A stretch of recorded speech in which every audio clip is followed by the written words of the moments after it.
The invasion of the human world began with monsters. A portal appeared out of nowhere, and an endless stream of monsters came through it. Monsters came to Earth from another kingdom. Humanity was faced with the threat of destruction. All the streets were filled with screams and death. The monsters devoured and killed people indiscriminately. Out of nowhere, a weapon that no one had seen before appeared. The spear glowed, engulfed in an unknown energy. The spear pierced the monster's head. The spear began to glow, emitting an unfamiliar energy. The monster's head was shattered into many pieces by the explosive force of the spear. A new golden sign appeared in the sky, a new portal, different from the one the monsters had passed through. Through the portal, as if salvation itself, representatives of the world of swords and magic descended to Earth. They held spears in their hands as they rode on Pegasi, and were clad in armor, the Knights of Einhart. The monsters on the ground let out a battle cry upon seeing the Einhart Knights. All the monsters' attention turned to the Einhart Knights descending to Earth through the portal. A battle broke out between the monsters and the knights right in the sky. The monsters were struck one after another, exploding with energy from the spears. At the same time, thanks to the internal energy, the people of Muram moved to another place directly through the air, using martial arts. Representatives of the Muram martial arts world entered into battle with monsters. They passed through a portal that connected Earth and their world. At the same time, a third portal opened on Earth. Even more terrible monsters began to crawl out of it. This portal connected Earth with Gehenna, the land of demons, which even by its name suggested that this place was similar to hell. All the monsters that were on Earth bowed before those who were higher from Gehenna. Ordinary people suffered terribly from what was happening. They became victims of monsters that took away their dominion. However, not everyone was left to be just victims. A group of people called the Awakened participated in the battle and saved ordinary citizens. These people challenged the system by gaining superpowers and became known as players. Currently, players have freed a group of people from the tentacles of an octopus-like monster. The players moved through the sky with the rescued people, thanks to their superpowers, while the people from Muram fought the monsters. The Muram native began to grumble at the people, noticing their group, reminding them to stay out of the way. The players landed in a safe place so that the people they saved could leave. The rescued thanked the players, running away from the portal, as they were told. After they left, Lee Iron, our protagonist, removed the mask that covered half of his face and commented on the warrior Muram they had met. His comrades looked at him in surprise, wondering what was so surprising about his disdain for people. The long-haired boy simply sighed, thinking that Muramovitz probably had a high-ranking magic circle. Their conversation was interrupted by a scream from the street, and Iron turned around to see the monster attacking a car with civilians. Iron activated the status window with simple movements in the air. A request for emergency evacuation and a description of a three-headed werewolf monster appeared before his eyes. Without asking his comrades' opinions, Iron asked what they were waiting for, pointing his finger down, because they needed to catch this three-headed dog. Iron rushed out into the street, jumping through the window, not even thinking to wait for his comrade's answer. Iron ignored the attempt to stop him, feeling like he was in free fall. Iron caught his weapon on the roof of the building. Someone was scolding him over the communication channel, reminding him that the Vulcan Guild should deal with mid-rank monsters. Without stopping for a second, Iron noted to his comrade that the Vulcan Guild was not coping. His weapon returned to him when he was already in front of the monster. Iron shouted to his comrade that this was just real support, throwing his weapon at the monster. Iron's weapon hit the throat of one of the monster's heads. The members of the Vulcan Guild were surprised by the outside interference. Opening up inside the monster, the weapon turned into a hook, making it impossible to get rid of it. Iron used the exclusive hidden skill status control. His stats increased so that he could face the mid-rank monster. Iron held the monster in place until the woman and child in the car the monster had previously attacked was finally able to open the door. All three heads of the monster growled at Iron. By holding the monster back, Iron allowed the woman and child to escape. Iron gritted his teeth, telling his teammate that he was running out of strength and wouldn't be able to hold off the monster for much longer. Iron turned around, asking his comrade to quickly cut off the dog's head with a smile. His comrade was already approaching, lamenting that Iron never listened to his words. His comrade, who was a tank, braced himself for the blow, angrily telling Iron that he wouldn't survive with him. Iron thought about how his comrade, his best friend, always had his back. His comrade struck. He started to talk to Iron when a blow came to his back. There was genuine shock on Iron's face as he looked at his best friend. But his comrade looked at him with undisguised anger, asking Iron not to interfere with his life and just die. The physical pain from the blow pierced Iron along with a feeling of betrayal. Iron saw his friend smiling as he stood surrounded by the Vulcan Guild after he stabbed Iron in the back. Iron gathered all his remaining strength to escape, no longer paying attention to the monster. Iron came home to take the one he loved and run away together. But betrayal awaited Iron at home too, and the girl asked him for forgiveness with tears in her eyes. She asked for forgiveness for betraying him as members of the Vulcan Guild appeared behind her. Iron felt devastated that everyone he trusted had betrayed him in an instant. A long time passed. Iron fell face down in the dirt, not paying much attention to it. Iron simply fell flat into the mud. The rude man, the boss, was yelling at Iron to go faster. The man stepped on Iron's head, pushing him deeper into the mud, mockingly asking if he was really once a high-ranking player. Iron was in Mujie-Yan, a place where the corpses of monsters were buried under the responsibility of the Vulcan Guild, and it completely resembled hell. Death was common in such a place. They were simply squeezed out of everything possible, forced to work until they were blue in the face, as if they were slaves. This is the place where Iron spent the last 5 years of his life. Iron no longer paid attention to the way his boss's foot was trampling his head into the dirt. He was trying to figure out where his status window had gone. His vision was blank. He could barely focus his gaze. Iron felt his strength leaving him, his eyes slowly closing. A faint flickering, as if with interference, appeared before Iron's eyes. Iron opened his eyes, staring at the status window. The status window began to display messages stating that Iron had been chosen as the source of chaos, and if he accepted, it could destroy the world. Iron smiled like a madman. He didn't care that the choice could lead to the destruction of the world. The only thing he thought about was getting rid of the pain. Iron gave his consent, and everything around him seemed to become distorted, just like him. Iron felt everything around him changing, as if he was moving somewhere. Iron found himself in a different place, and the sounds of voices discussing his haggard state reached him. Iron looked up. 3 legendary beings who ruled the world looked at him. 3 rulers looked at the new source of chaos with interest. Iron looked at the 3 rulers, his expression unchanged, and before him stood the forgotten legends of the 3 worlds. Iron looked at everyone in turn, a menacing-looking man, an old man whose ribs were visible, and a devilishly beautiful woman who twirled a lock of hair around her finger. The first man, Mu-Wan, was the King of Silver, who conquered the continent with one blow. The second man, the Sword King, the ruler of the world Einhart, who tore apart the heavens with one swing of his sword. And the woman, the ruler of Gehenna, the queen of demons and the goddess of murder, who destroyed divinity. The 3 lords were imprisoned in the world of chaos, where Iron found himself. The Sword King and Mu-Wan were talking to each other, trying to get Iron's attention. The Demon Queen examined Iron, justifying his condition by saying that he had been dragged there too suddenly. Iron ignored them, staring at the status window that instructed him to follow the path laid out before him. Iron rose to his feet to follow the path that had appeared, wondering if he could get his revenge. Images of loved ones who betrayed him surfaced in his memories. Iron walked past the 3 lords, ignoring their comments about his rudeness. Only the question of his revenge made Iron stop. The Sword King continued speaking while looking at Iron's back. He said that it would now be possible for him to destroy the world. Iron looked ahead at the path he had been told to take, admitting that he felt calmer after the Sword King's words. The Sword King corrected him, saying that then retribution would befall his traitors not from Iron personally, but from chaos itself. Mu-Wan, tired of beating around the bush, chimed in and said that Iron would be deprived of his body and consciousness, and would only receive a notification that the world had been destroyed. Iron was silent, considering their words. The Demon Queen joined the discussion, asking Iron if this would truly be enough for him. Iron finally turned his head slightly towards them, asking what else he could do. As if expecting this question, the Demon Queen said that they could allow him to take revenge with his own hands. Everyone started smiling madly, and Mu-Wan and the Sword King added that Iron should fully experience what killing was. Iron looked at them, but his face was just as distant. Iron pointed to his body, which had lost all its strength and had become a slave, asking how he would do all this in such a state. He was stopped. The Dream King began to talk about how Iron would accept their power. Mu-Wan, who supported the explanation, said that Iron would be able to contain chaos itself within himself. The Demon Queen, placing her hand on her chest, promised that retribution would no longer be a problem, and Iron would be able to at least rule the world. They acted as tempters, convincing Iron to accept their help and powers. Iron looked at the path the system had offered him, thinking that it didn't matter what their true purpose was in him becoming a disciple. Thinking that he could get revenge, Iron accepted the offer, asking if he could call them teachers.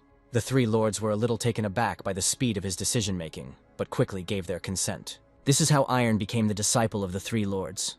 After this, Iron became absorbed in training with the overlords. In a space devoid of the concept of time and death, Iron continued to undergo brutal training. Each of the lords paid maximum attention to his training.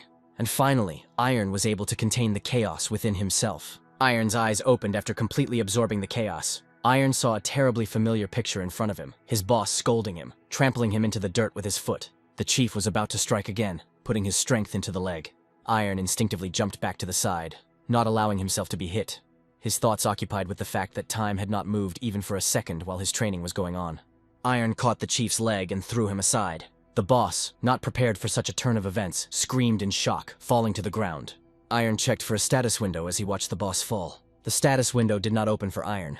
Iron looked at his hands, realizing that his body remained in the same state as before he started training. He remembered the words of the teachers who did not let him think that the 100 years spent on training were just a dream. Mu Wan had told him in advance that when he returned to his world, most likely all the powers he had received from them would disappear. Iron, who had changed beyond recognition during the training, asked the reason for this. The Demon Queen answered his question by explaining that the world could not withstand such forces, especially due to the presence of chaos within Iron.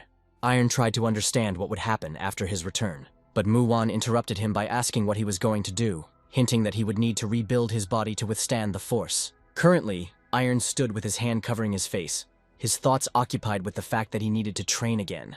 The chief rose from the ground, shouting threats. Iron looked at him as if he had already forgotten about his presence. The boss wasted no time in attacking Iron with a punch. Iron caught his fist with his hand, stopping the blow. Chief Chultai Min, who had been bullying Iron for the past 5 years in this world, was surprised that he started fighting back. Iron thought about the difference in strength between their bodies, but quickly dismissed the thought of losing. Iron's face showed all his determination. Iron remembered Mu Wan's advice that by controlling the lust for murder, even a villager could defeat his opponent. Mu Wan revealed to Iron the simple truth that the lust for murder is about inner strength. This truth made Iron's eyes widen. At the moment, Iron's eyes were displaying this inner strength like a flame. Chief Chal became nervous, unable to look away. In front of the boss stood Iron, full of murderous intent, his eyes burning, promising that the boss would be torn to shreds. Chief Chal felt his arm, which he was about to strike with, break under Iron's pressure. Iron's desire to tear his boss apart was clear in his eyes. Iron reached out to the chief, breaking through his flesh. The boss felt like he had been pierced through and through. Chief Chal's face was distorted with horror. Chief Chal Wu fell to the ground, screaming at the sight of Iron. His chest was fine. The slaves surrounding them did not understand what was happening, looking at Iron and the boss with horror. Iron stood over the boss as if nothing had happened, his hand holding his fist still extended forward.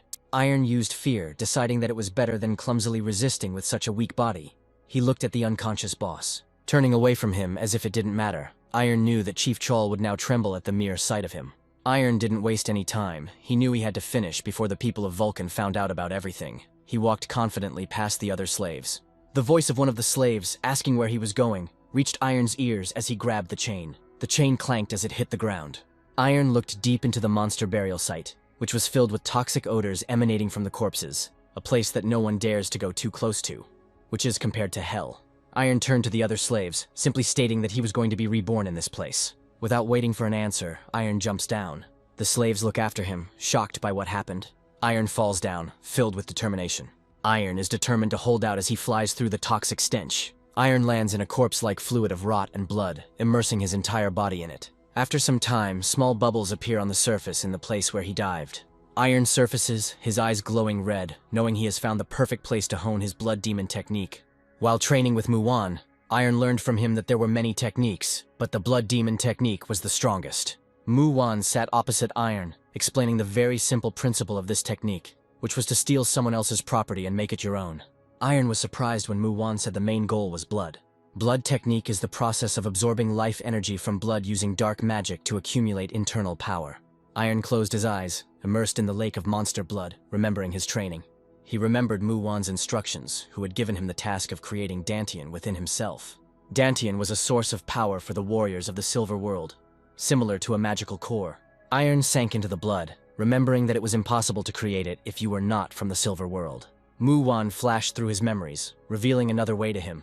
Mu Wan said that no matter how long it takes, no matter how many lives it might take, you just have to keep going until you succeed. That's exactly what Iron did. He kept doing it until he got it right. Iron followed the method of his teachers, which had been developed over more than 3,000 years.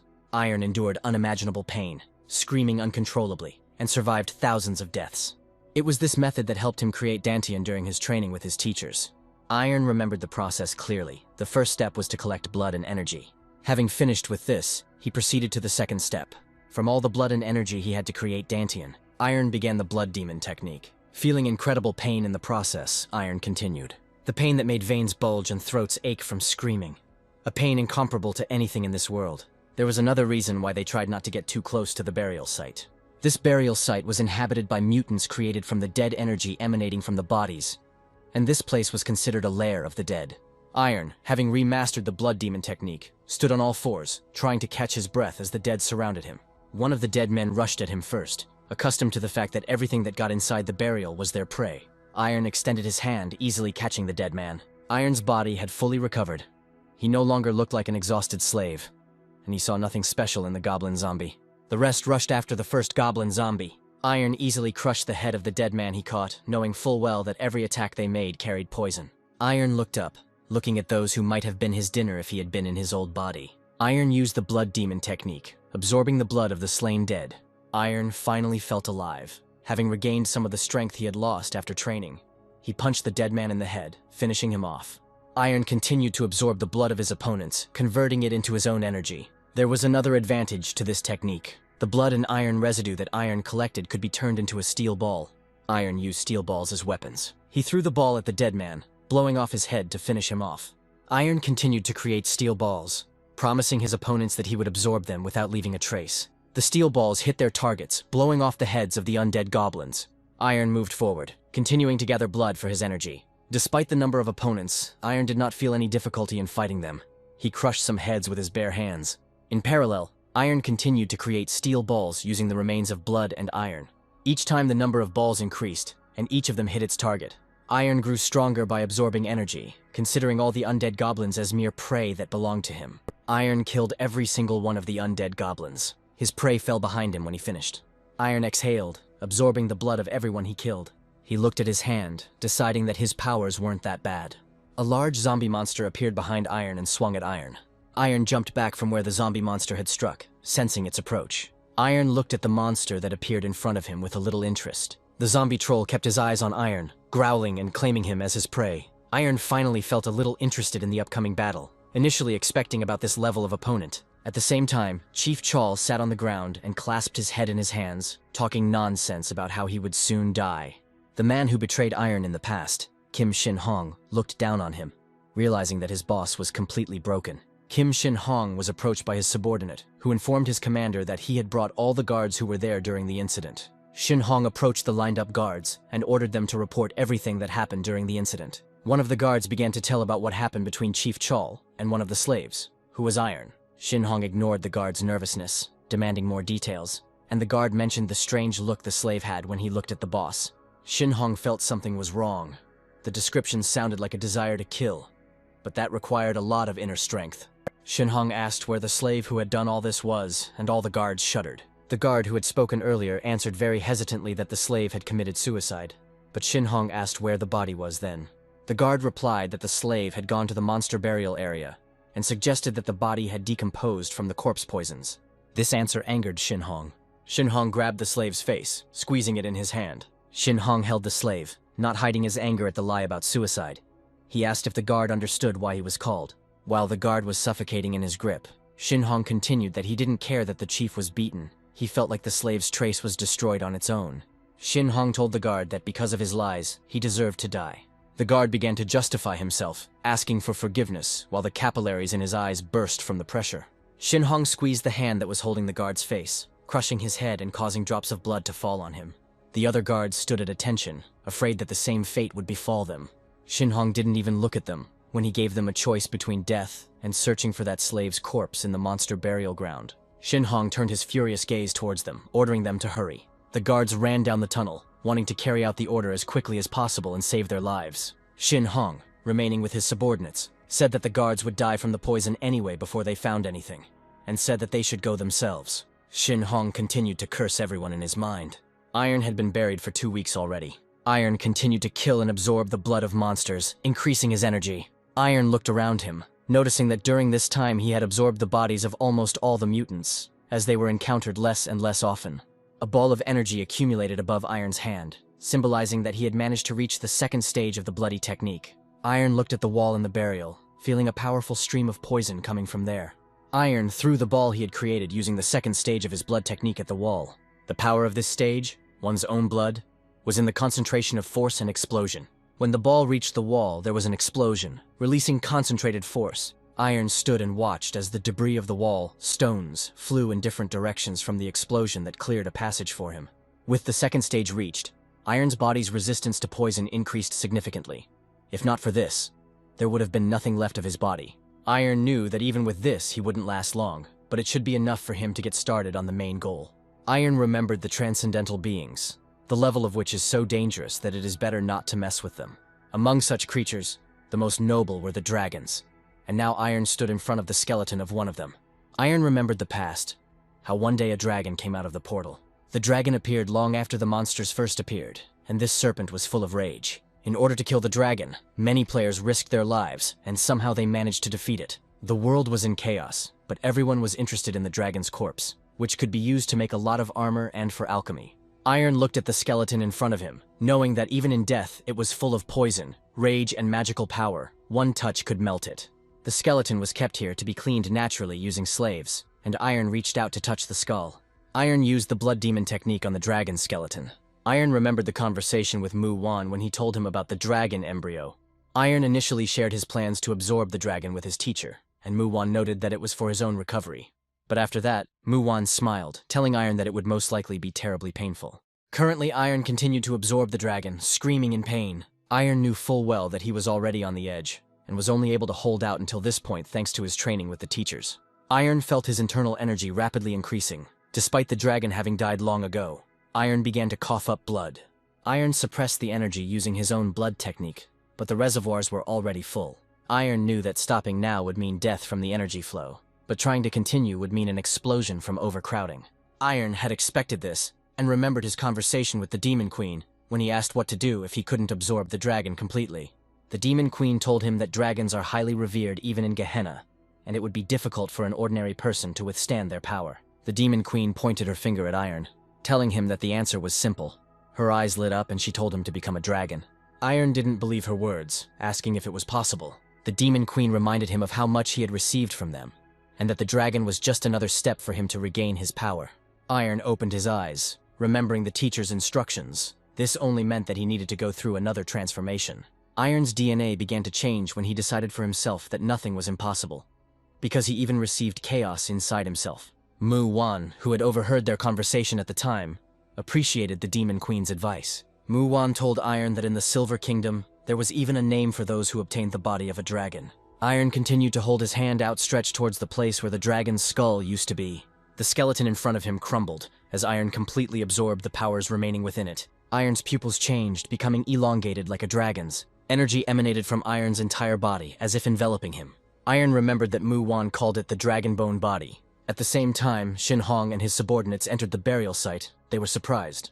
In the place where there should have been a pile of monster bodies, there was not a single body, and they did not understand what had happened there. Shin Hong knew very well that even a guardian with the highest level was not capable of such a thing. He was nervous, trying to figure out what had happened. Another question appeared in Shin Hong's mind. He wondered if the same thing had happened to the dragon's body. Shin Hong gave an order to one of his subordinates to immediately report to the guild that all the corpses were missing. His subordinate rushed back down the tunnel while the others remained in the burial site. A black ball appeared in front of the subordinate, who rushed to pass on the message to the guild. The subordinate managed to dodge him, exclaiming in surprise. But the next moment the ball burst, releasing energy from within. The subordinate let out a scream as his body burned from the explosion of unknown energy. Shin Hong and his subordinates heard a scream from the tunnel and turned towards the sound. The force of the explosion was enormous. It reached Shin Hong and his squad. Shin Hong managed to put out his hand and catch the charred corpse of his subordinate, which flew out of the tunnel towards them. Shin Hong continued to hold the corpse, not understanding what kind of explosion it was. The only thing he knew was that a couple more explosions and nothing would be left of this area. A voice came from the tunnel, addressing Shin Hong, mocking him for still hiding behind his subordinates, even after becoming a commander. Iron pointed his finger at Shin Hong, calling him a traitor. Shin Hong looked ahead, not believing his eyes. He called Iron's name out loud. Shin Hong asked questions, asking if it was really that person in front of him, why he was still alive. A mixture of fear and anger was displayed on his face. Iron looked at his hands blankly, noticing that he was sad that he was not recognized because of such small changes. Shin Hong became even more angry as Iron said that he had become even more of a coward, despite becoming a leader by selling him out. Shin Hong clenched his fist in anger, breaking the neck of his subordinate's charred corpse while yelling at Iron to shut up. Shin Hong gave the order to his subordinates, the Blackhawks, to kill Iron immediately. The entire squad of Blackhawks rushed towards Iron. The Blackhawks were a special squad that was provided to the leader, and they were all experts, ready to become the strongest players. Iron watched them approach without much concern. Iron knew that the Blackhawks, who specialized in assassination, use stealth as their main technique, and their ability to become invisible could bring a lot of danger if the opponent is an ordinary player. Iron was very good at sensing internal energy. He noticed the approach from behind and prepared a black ball. The black ball flew at the hawk, pushing it towards the other hawks. The third stage in the blood technique was black blood, which is what Iron used against the black hawks. The ball of black blood shot out multiple cannonballs, hitting the hawks that were about to attack it. The cannonballs hitting their target sucked out all the internal energy of the enemy, and after they exploded, Iron continued to stand in place while the black hawks exploded behind him. Iron raised his hand into the air, continuing to look ahead. Black balls with a translucent shell appeared on his hand. Iron clenched his fist, crushing the balls into tiny pieces that scattered in all directions. Small particles of black balls hit the remaining targets, killing all the Black Hawks. Shinhong covered his face with his hands from the dust raised by the explosions, trying to understand where Iron got such a skill from.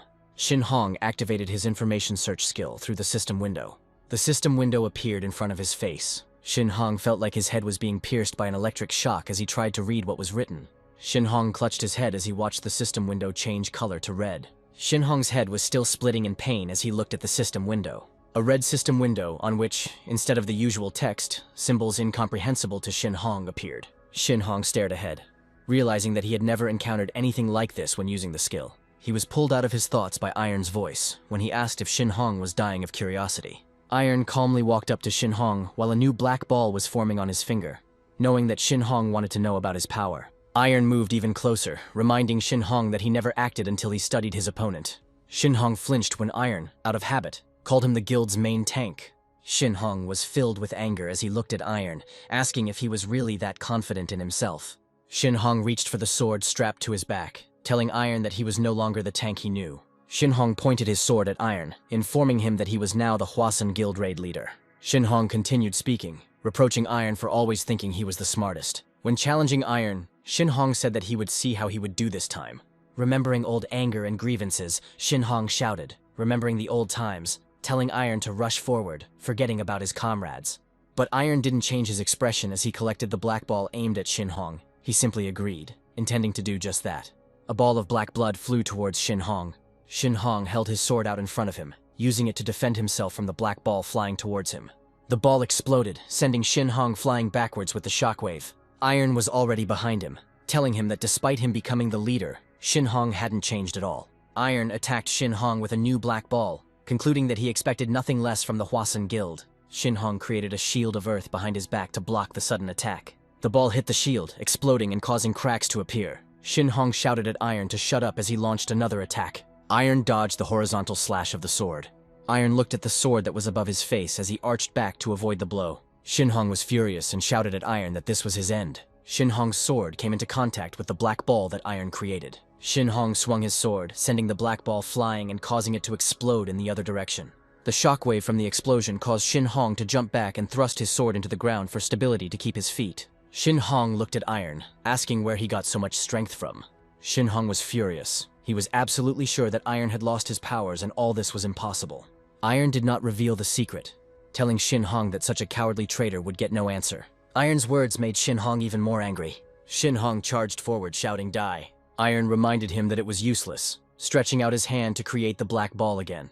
A black ball appeared in his hand. Shinhong used his power to create a wall. This time, walls appeared around Iron, blocking him from all sides. Shinhong was sure that Iron had nothing else but those black balls, and that was why he kept his distance. Shinhong decided to stop him from retreating, and the walls around Iron became a cage through which Shinhong thrust his sword. Shinhong used the night weapon attack, putting a lot of energy into his sword. The sword that pierced the walls that held Iron glowed with the force of the attack. A powerful explosion occurred inside the walls, covering everything in flames. Shinhong let go of the dream's hilt, looking ahead at the dust from the explosion. He was sure that even the best ranker wouldn't survive this blow. Shinhong's thoughts about that bastard Iron finally dying stopped as he stared ahead in shock. Iron, enveloped in energy, stood before him, whole and healthy, with the same bored face, as if there had been no powerful attack. Shinhong was shocked by what was happening and tried to take out his second sword on his belt, but Iron stopped him from doing so. He grabbed Shinhong's head with his hand and said that it was too late. Iron began to absorb Shinhong's blood, increasing his energy as he groaned in pain. Iron looked at him like he was a pathetic little bug, noting that it was too easy for him. The chaos that Iron has trapped within himself thrives on the destruction of other worlds and exists outside of time and space. Worlds that chaos descends upon meet their end when they find a source there, and Iron trained for over 100 years to be able to absorb chaos. Some time ago, Iron stood in front of the system window, in which the notification to overcome the path and become a source of chaos was glowing. His teachers stood behind him, concluding that they had done everything they could to help him cope with this task, and nothing more could be done. Iron stood with his back to them, continuing to look towards the system window. Iron thought that outside of this place where he had spent more than 100 years, everything had already been decided.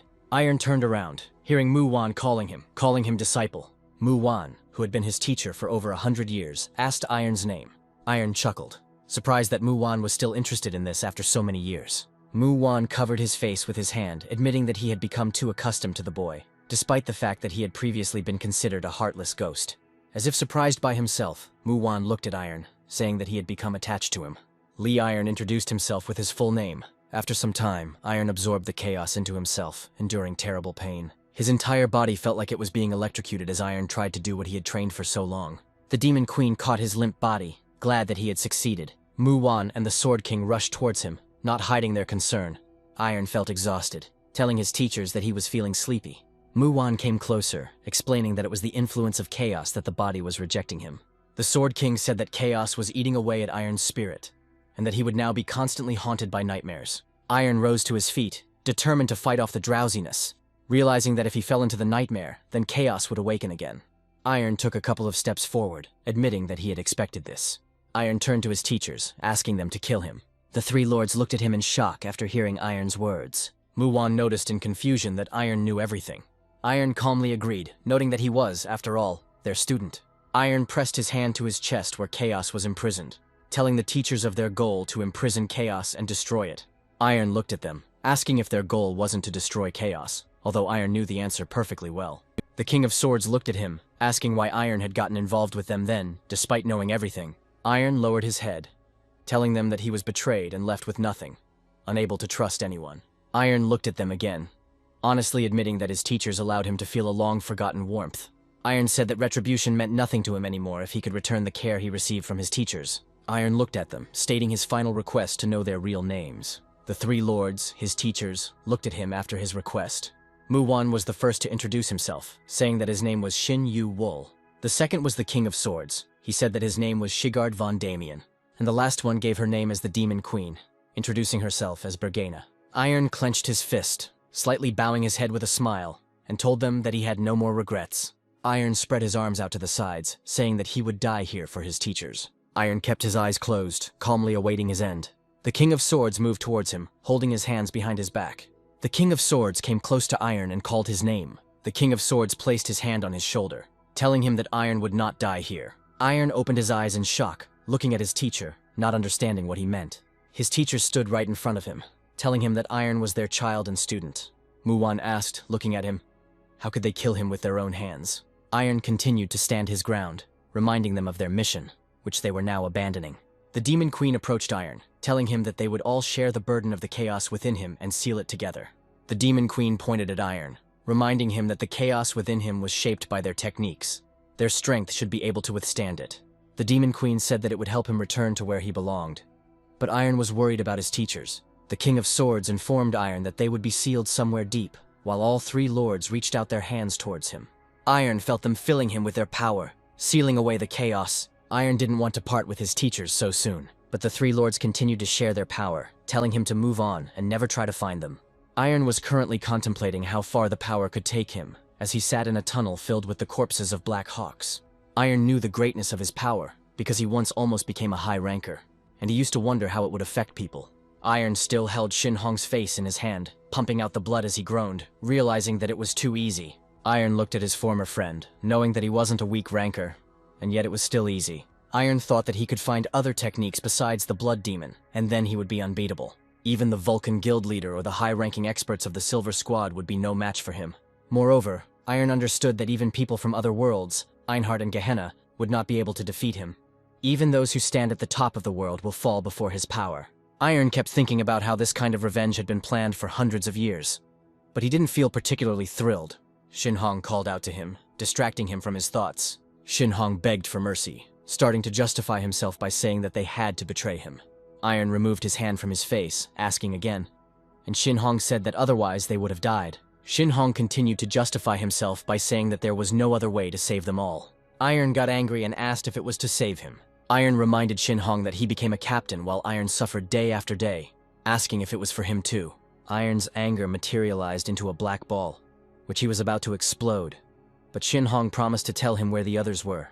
Iron stopped, staring at his former friend. Shin Hong begged him to spare him, promising that he would help him take revenge. Iron was silent for a while, and then said that Shin Hong, who had already betrayed him, was again talking about betraying others. Iron grabbed Shin Hong's face again. Iron promised, looking into his eyes, that everyone would hear about his death, and asked Shin Hong to wait for the rest of them in hell until they joined him. Iron tightened his grip on his head, crushing it with one hand. After some time, one of the workers saw someone leaving the sealed area where the burial was. Iron broke the chains with his power, without paying much attention to them. The slaves and guards intuitively understood that Iron had killed the Blackhawks and Kim Shin Hong. Iron looked blankly at the slaves who trembled at the sight of him. Iron remembered his teachers with gratitude, because if it weren't for them, the same fate would have awaited him. Iron raised his hand, creating black orbs, deciding that he had to help them since they were going to die anyway. The slaves and guards rushed from the spot, running away from Iron. Everyone inside was hit by a black ball. Panicking, one man clutched his head, crying that he didn't want to die. But death did not await them. They felt the changes when the ball touched them. Realizing that he was not dead, the man was surprised. He began to examine himself like the others. They simultaneously realized that the slave mark had disappeared from their bodies. Iron paid no attention to them anymore, continuing to do his own thing. Iron blew up the cave ceiling. The former slaves saw this and looked up in fear. Iron brought them out of their shock by reminding them that they now had only two options: die under the rubble or escape. Iron used the flying debris as a ladder to climb out of the cave while the former slaves escaped through the tunnel. After some time, Iron stood on a ledge of rock, watching as dust from destruction rose from the burial site. Iron thought about how before meeting the teachers, he only thought about destruction.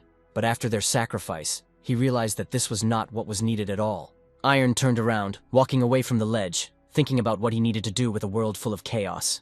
Iron walked forward, his eyes burning with anger and determination. His plans were to completely devour and take over this world. After some time, members of the Vulcan Guild tried to figure out what had happened at the burial site's rifts. Zhang In-woo, the leader of the Red Plum Raid of the Vulcan Guild, looked ahead, muttering that he didn't believe the report was true. In-woo stood over Shin Hun's headless corpse, thinking that this beggar who had been given the role of leader was nothing but trouble. In-woo turned to his subordinate to see how the slaves' questioning was progressing. According to the subordinate, the slaves who were tortured to get the truth do not remember anything at all, and most likely someone erased their memory. In-woo asked about the missing slave marks, hearing in response that there were traces of someone's magic circle. Mentally noting that it had to be someone at least at the level of a master, Ying-woo asked if there were any other traces. The subordinate reported that there was no trace of the players or the master, and concluded that they were either Einhardt's mages or Gehenna demons. Ying-woo agreed that it was most likely Gehenna, almost naming the true purpose of these demons when he was interrupted by another subordinate. The subordinate who appeared in front of Ying-woo reported that the dragon's corpse had gone missing. Ying-woo only confirmed his conclusions because only the demons from Gehenna could use the remains without refining them. In-woo gave orders to contact headquarters so that they could conduct an investigation into all of Gehenna's movements over the past year. In-woo asked what that scum, Shin Hong, was doing here while looking at the corpse in front of him. The subordinate reported that Shin Hong was here to confirm the death of the slave Lee Iron, and this information attracted In-woo. Ying-woo looked at the corpse in front of him, remembering how close Iron had been to becoming a high-level player before being betrayed by this scum. In-woo asked about Iron's corpse. His subordinate said that he had gone into the abyss about a month ago. Ying-woo, with a slightly sad face, concluded that Iron should be dead then, because his body would not be able to withstand the poison. In-woo turned around, waving his hand, indicating that they were done with this.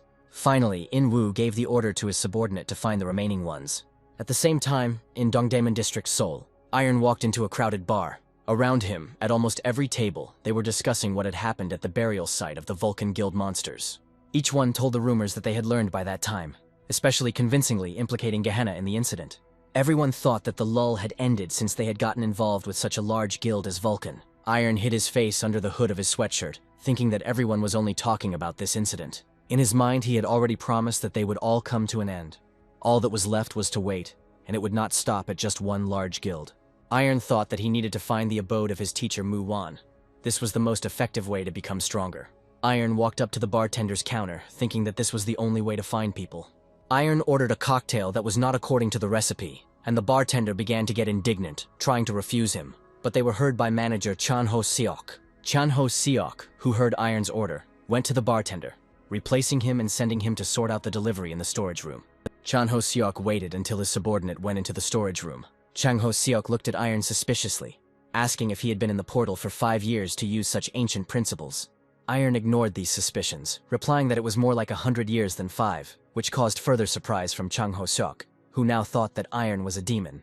Iron looked up at him, saying that he wasn't a demon, but it didn't matter because they poured drinks for everyone here anyway. Chan Ho-seok, the head of the Seoul branch of the black market, leaned on the counter, asking what Iron wanted. Iron informed him that he needed a job after receiving a question from Chan Ho-seok, asking if there were any criteria for the search. Iron said that any D rank or higher would do for him. Chan Ho-seok opened the cabinet under the bar with a key, saying that he had something suitable for Iron.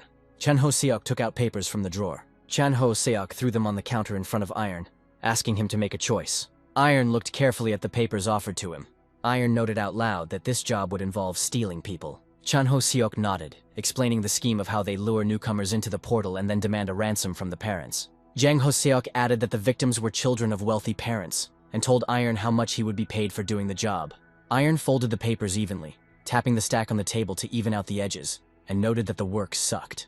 Chan Ho-seok looked at him and asked again. Jang Ho-seok asked if Iron would be applying for the job, reaching for the gun that was lying under the bar. Chan Ho-seok pointed a gun at Iron, lamenting that they often had idiot idealists come to them and try to cover for them.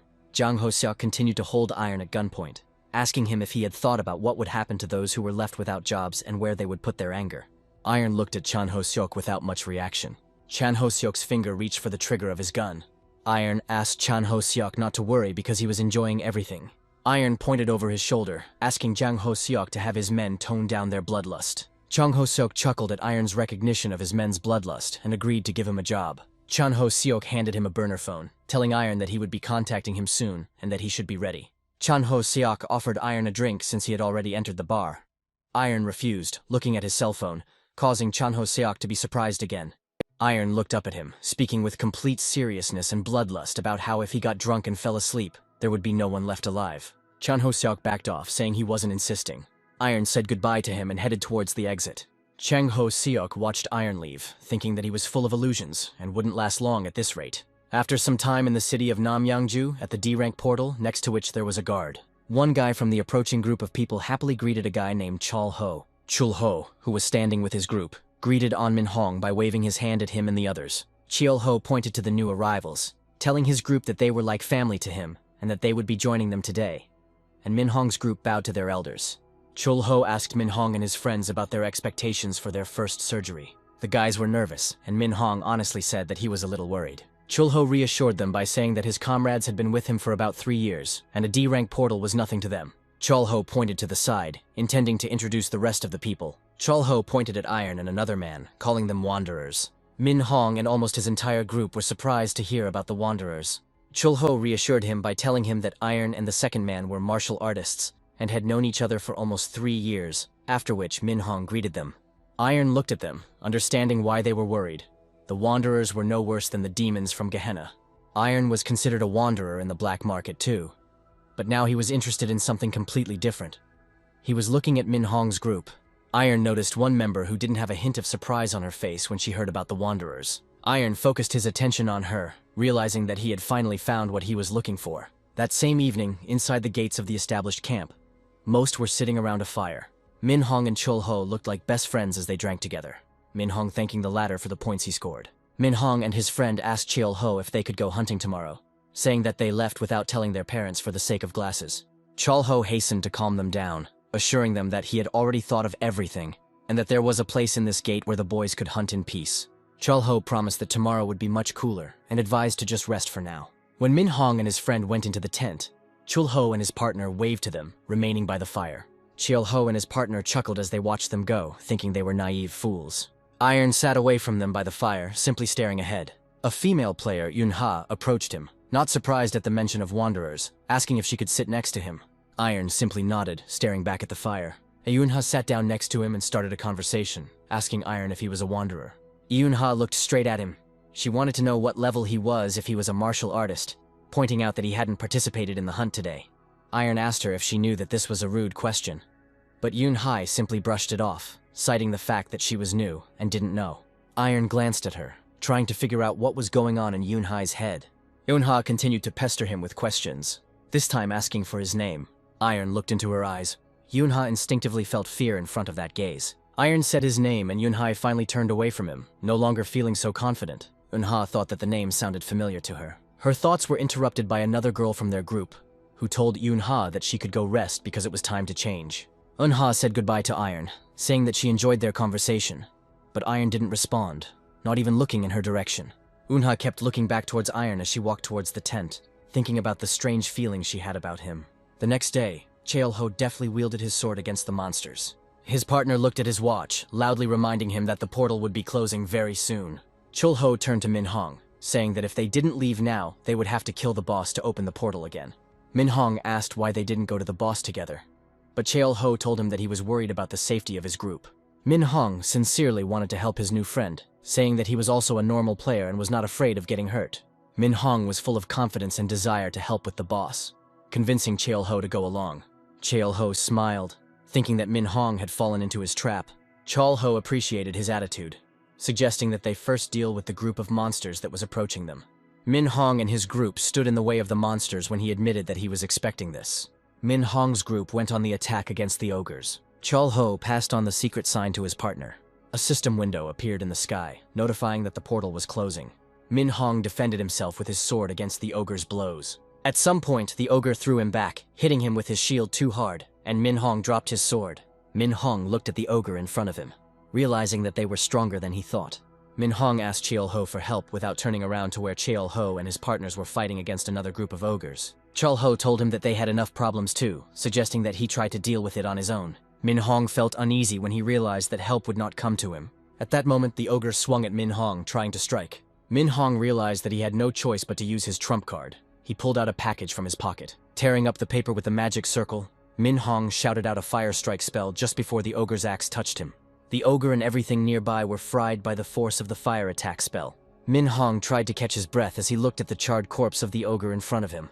At that moment, Yahello ran up to Minhong, asking if he was okay. Yahello apologized for not being able to come to their aid right away, glad that Minho had the strongest scroll for protection.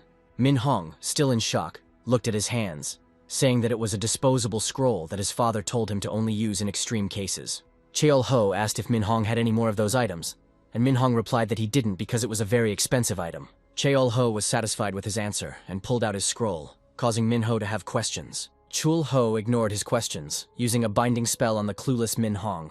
The tied-up Minhong fell to the ground, asking Yahello what came over him. Minhong looked back, seeing that his group that came with him were also tied up with the same scrolls. Yahello and his partners stopped hiding their nature, saying that Minhong had bought into the whole thing. Minhong, hoping that all this would be untrue, asked Yahello to stop joking and untie them. Yahello slapped him, leaving a mark on Minhong's cheek. Yahello asked Minho if he was completely brainless, because he grew up in a rich family while Minho was dumbfounded after the punch. Yahello stopped laughing, coldly asking Minho if he still thought it was a joke. Yahello put the sword to Minho's face, starting to explain what would happen to him, starting with cutting off his ear. Yahello was interrupted by his partner's scream as Yunha cut him with her sword. Yahello looked at Yunha, who was moving towards him with Minhong in surprise. Yahello blocked Yunha's sword with his sword. Yahello asked, not hiding his surprise, how Yunha had freed herself from the magical shackles. Yunha ignored his questions, showing her true strength. Yahello was surprised to see her sword aura. Yunha swung for another, more powerful blow, but Yahello managed to jump back to avoid being hit. Yahello realized that the person in front of him was a martial artist who was not subject to magic, but he still wanted to know why his skill identified her as an ordinary player. Yunha didn't intend to explain anything to him, responding that he was far from being a D rank, but was clearly a first-class C rank. The Wanderer approached them, telling Yahello to step aside, because a martial artist must fight his own kind. The Wanderer judged her skill from the sword's aura, stating that they were of the same level. The Wanderer asked her if she could handle everyone as Yahello and his partners surrounded her. Yunha assessed her chances against a superior martial artist and 3 C-rank players. The Wanderer didn't let her think about it any further, telling her that since she wasn't going to attack, he would make the first move, and he rushed into the attack. Yunha parried his attacks with her sword, defending herself. The Wanderer felt a thrill, wondering if she would always be on the defensive. Yunha held the sword with both hands to withstand the onslaught of his blows. Yunha rushed to the attack, realizing that it was not profitable to defend forever, telling the Wanderer that he should not underestimate her. Yunha continued to press the Wanderer, delivering her blows, from which he dodged into defense. Yunha noticed one of Chiolho's partners rushing at her from behind with his bare hands. Yunha jumped out of the way of the strike, swinging her sword towards him. The thought flashed through Yunha's mind that this was a very difficult fight, because only one Wanderer was already a serious opponent. Chiolho shouted at Iron to not stand around doing nothing and to catch Yunha since he didn't participate in the fight against the monsters, if he wanted to get the money.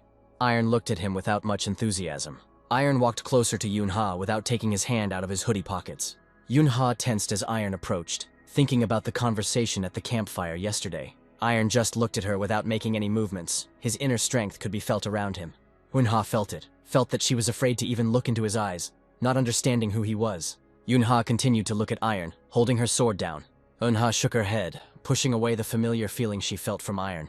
Iron looked at her without much emotion, remembering the conversation with teacher Mu Wan. During his training, Mu Wan told him that he was a master of the divine demonic cult. Iron then told him that he had only heard of a demonic cult, to which Mu Wan explained that it originated from the divine. Iron inquired about the fact that the demonic cult was the sworn enemy of all guilds and brought only destruction to the world. Mu Wan leaned towards him, pointing at himself and asking if Iron really looked at his teacher like that. Mu Wan sighed as he said that after he left, the Fighting Alliance had been spreading the propaganda they wanted. Iron looked at Mu Wan as he explained that they were just pitiful creatures. Mu Wan chuckled as he looked at his disciple and told him to deal with them when he returned. In the present, Iron was thinking that Yunha couldn't deceive him like others. Iron looked at her, seeing her inner energy, already understanding without a doubt who she belonged to. Yunha still stood there, trying to fight her fear of Iron, her body enveloped in the power of the demonic cult. Iron remembered his conversation with another slave in the Vulcan burials, who told him that a demonic cult could be found on the black market. The slave laughed bitterly, honestly telling that he himself was one of those who had gone through this. Iron's thoughts about how easy it was to find her were interrupted by the voice of the Wanderer, who asked if he was going to attack yet. Iron simply told him to shut up, surprising Chiolho and Wanderer. Iron turned his gaze to the Wanderer, saying that his mouth stunk, and there was no need to ask again if he was not deaf. Yunha had already raised her sword by then, but she looked at her opponents in confusion at how Iron responded. The Wanderer turned to Chiolho, asking what was wrong with Iron, but he didn't know, saying that he had only hired him to clean up after himself. The Wanderer came to the conclusion that he could simply kill Iron. Without waiting for an answer, the Wanderer swung his aura sword towards Iron, who didn't even move to the side. Shock showed on the Wanderer's face as his sword broke. Iron raised his hand, which had many black balls on it, looking at the Wanderer without interest. The Wanderer glanced at the broken sword, surprised that it broke so easily despite the aura. The Wanderer looked again at Iron, who was much stronger than him, guessing that he was of a transcendental level. Chiolho's partners ignored the Wanderer's shock, deciding to attack at once. Iron prepared to release the black orbs, telling them that their deaths would no longer mean anything now that the portal was closed. The Wanderer screamed in fear, asking Iron to stop. Iron replied that it was too late, clenching his fist that held the black balls. The black balls reached their targets in the next instant, piercing through the bodies of Chiolho's partners. The Wanderer, whose body was also pierced, thought that Iron was clearly the supreme master. In the place where the opponent stood, an explosion from the black balls thundered, raising dust around. The shockwave knocked Iron's hood off his head, but he still looked calmly at the place where his opponents had been. Chiolho looked at Iron in shock, trying to understand what happened. Iron asked, looking at him, if he really had enough time to think only about him. Chiolho didn't immediately understand what Iron meant, but it was too late. Yunha appeared behind him with a sword. Yunha took his head off with one blow. Chiolho's head fell to the ground next to his body, eyes wide open. Yunha stood there with her bloody sword, trying to catch her breath, and Iron was now looking at her. Iron asked her if it was his turn now. Yunha sheathed her sword, refusing, saying that she was not stupid enough to attack knowing she would die. Yunha said that she was on a team with that guy just recently, pointing to Chiolho's headless corpse. Yunha glanced sideways at the other corpses that Iron had disposed of alone, saying that she wouldn't even pretend that they were on the same side. Yunha looked back at Iron, telling him that she would help him with whatever his purpose was. There was uncertainty in Yunha's eyes as she asked Iron if he would spare her. Iron's words about how he might need her life made Yunha shudder. Yunha guessed that she would already be dead if that were the case. Iron chuckled, calling her insightful. The noise made them both turn around. A huge troll, the boss of this gate, was approaching them. Iron didn't even move when the troll appeared right behind him, asking Yunha if it was the boss. Iron was about to put his hood back on his head, telling Yunha that she was required to deal with the boss first and get them out. Yunha agreed and rushed to attack the boss, who was already swinging his club in their direction. After some time, a portal opened on the playground and people came out of it. Min Hong climbed out of the portal, not believing that they had made it outside. Min Hong and his friends cursed Chiel Ho, who had caused them to go through so much. Yun Ha followed them out, expressing regret for letting him go too easily. Min Hong's group bowed to Yun Ha, thanking her for saving their lives. Min Hong couldn't hide his curiosity as he tried to find out from Yun Ha why she hid the fact that she was a martial artist and joined the rookie squad. Yun Ha pointed towards the man in the suit, saying that he would explain everything to them. The man in the suit addressed Min Hong's team, promising to tell them everything while he accompanied them home. Yun Ha turned to Iron as the car with the others drove away, asking how she could help him. Iron looked at Yun Ha, initially intending to ask something else. Iron's question about choosing between the Heavenly Sect or the Blood Sect made Yun Ha flinch. She tried to pretend that she didn't understand anything. Iron continued to ask her if she was a member of a demonic cult, saying that he would not report her to the Fighting Alliance. Yun Ha regained her cool head by asking if Iron himself wasn't a cult member. Iron chuckled as he saw Yun Ha's expression change. He guessed that they would be on equal terms if he was a member of the cult. Yun Ha continued to ask him if he was a member of a cult. Iron calmly reminded her that he was the one who asked first. At that very moment, 6 guards appeared around Iron, pointing their swords at his head. Iron ignored their appearance, telling Yun Ha that this was her last chance. Iron's strength manifested around him as he asked Yun Ha again about choosing between the Heavenly Sect and the Blood Sect. The energy around Iron grew stronger. The guards felt incredible pressure coming from Iron. Yun Ha, realizing what consequences this could lead to, quickly replied that it was a bloody sexta. The guards were surprised that their madam confessed so easily. Yun Ha asked them to put away their swords, calling Iron her patron, ignoring what they said about knowing the secret. Yun Ha turned her gaze back to Iron. Iron looked at her calmly as she told her men that there was no use threatening him, and he would kill them without batting an eye if he wanted to. The guards put away their weapons, not hiding their displeasure, and walked away from him. Yun Ha looked at Iron, asking him to answer her question since she had answered his. Yun Ha repeated the question of whether he was a cult follower. Iron hid his energy, calmly agreeing with this misunderstanding.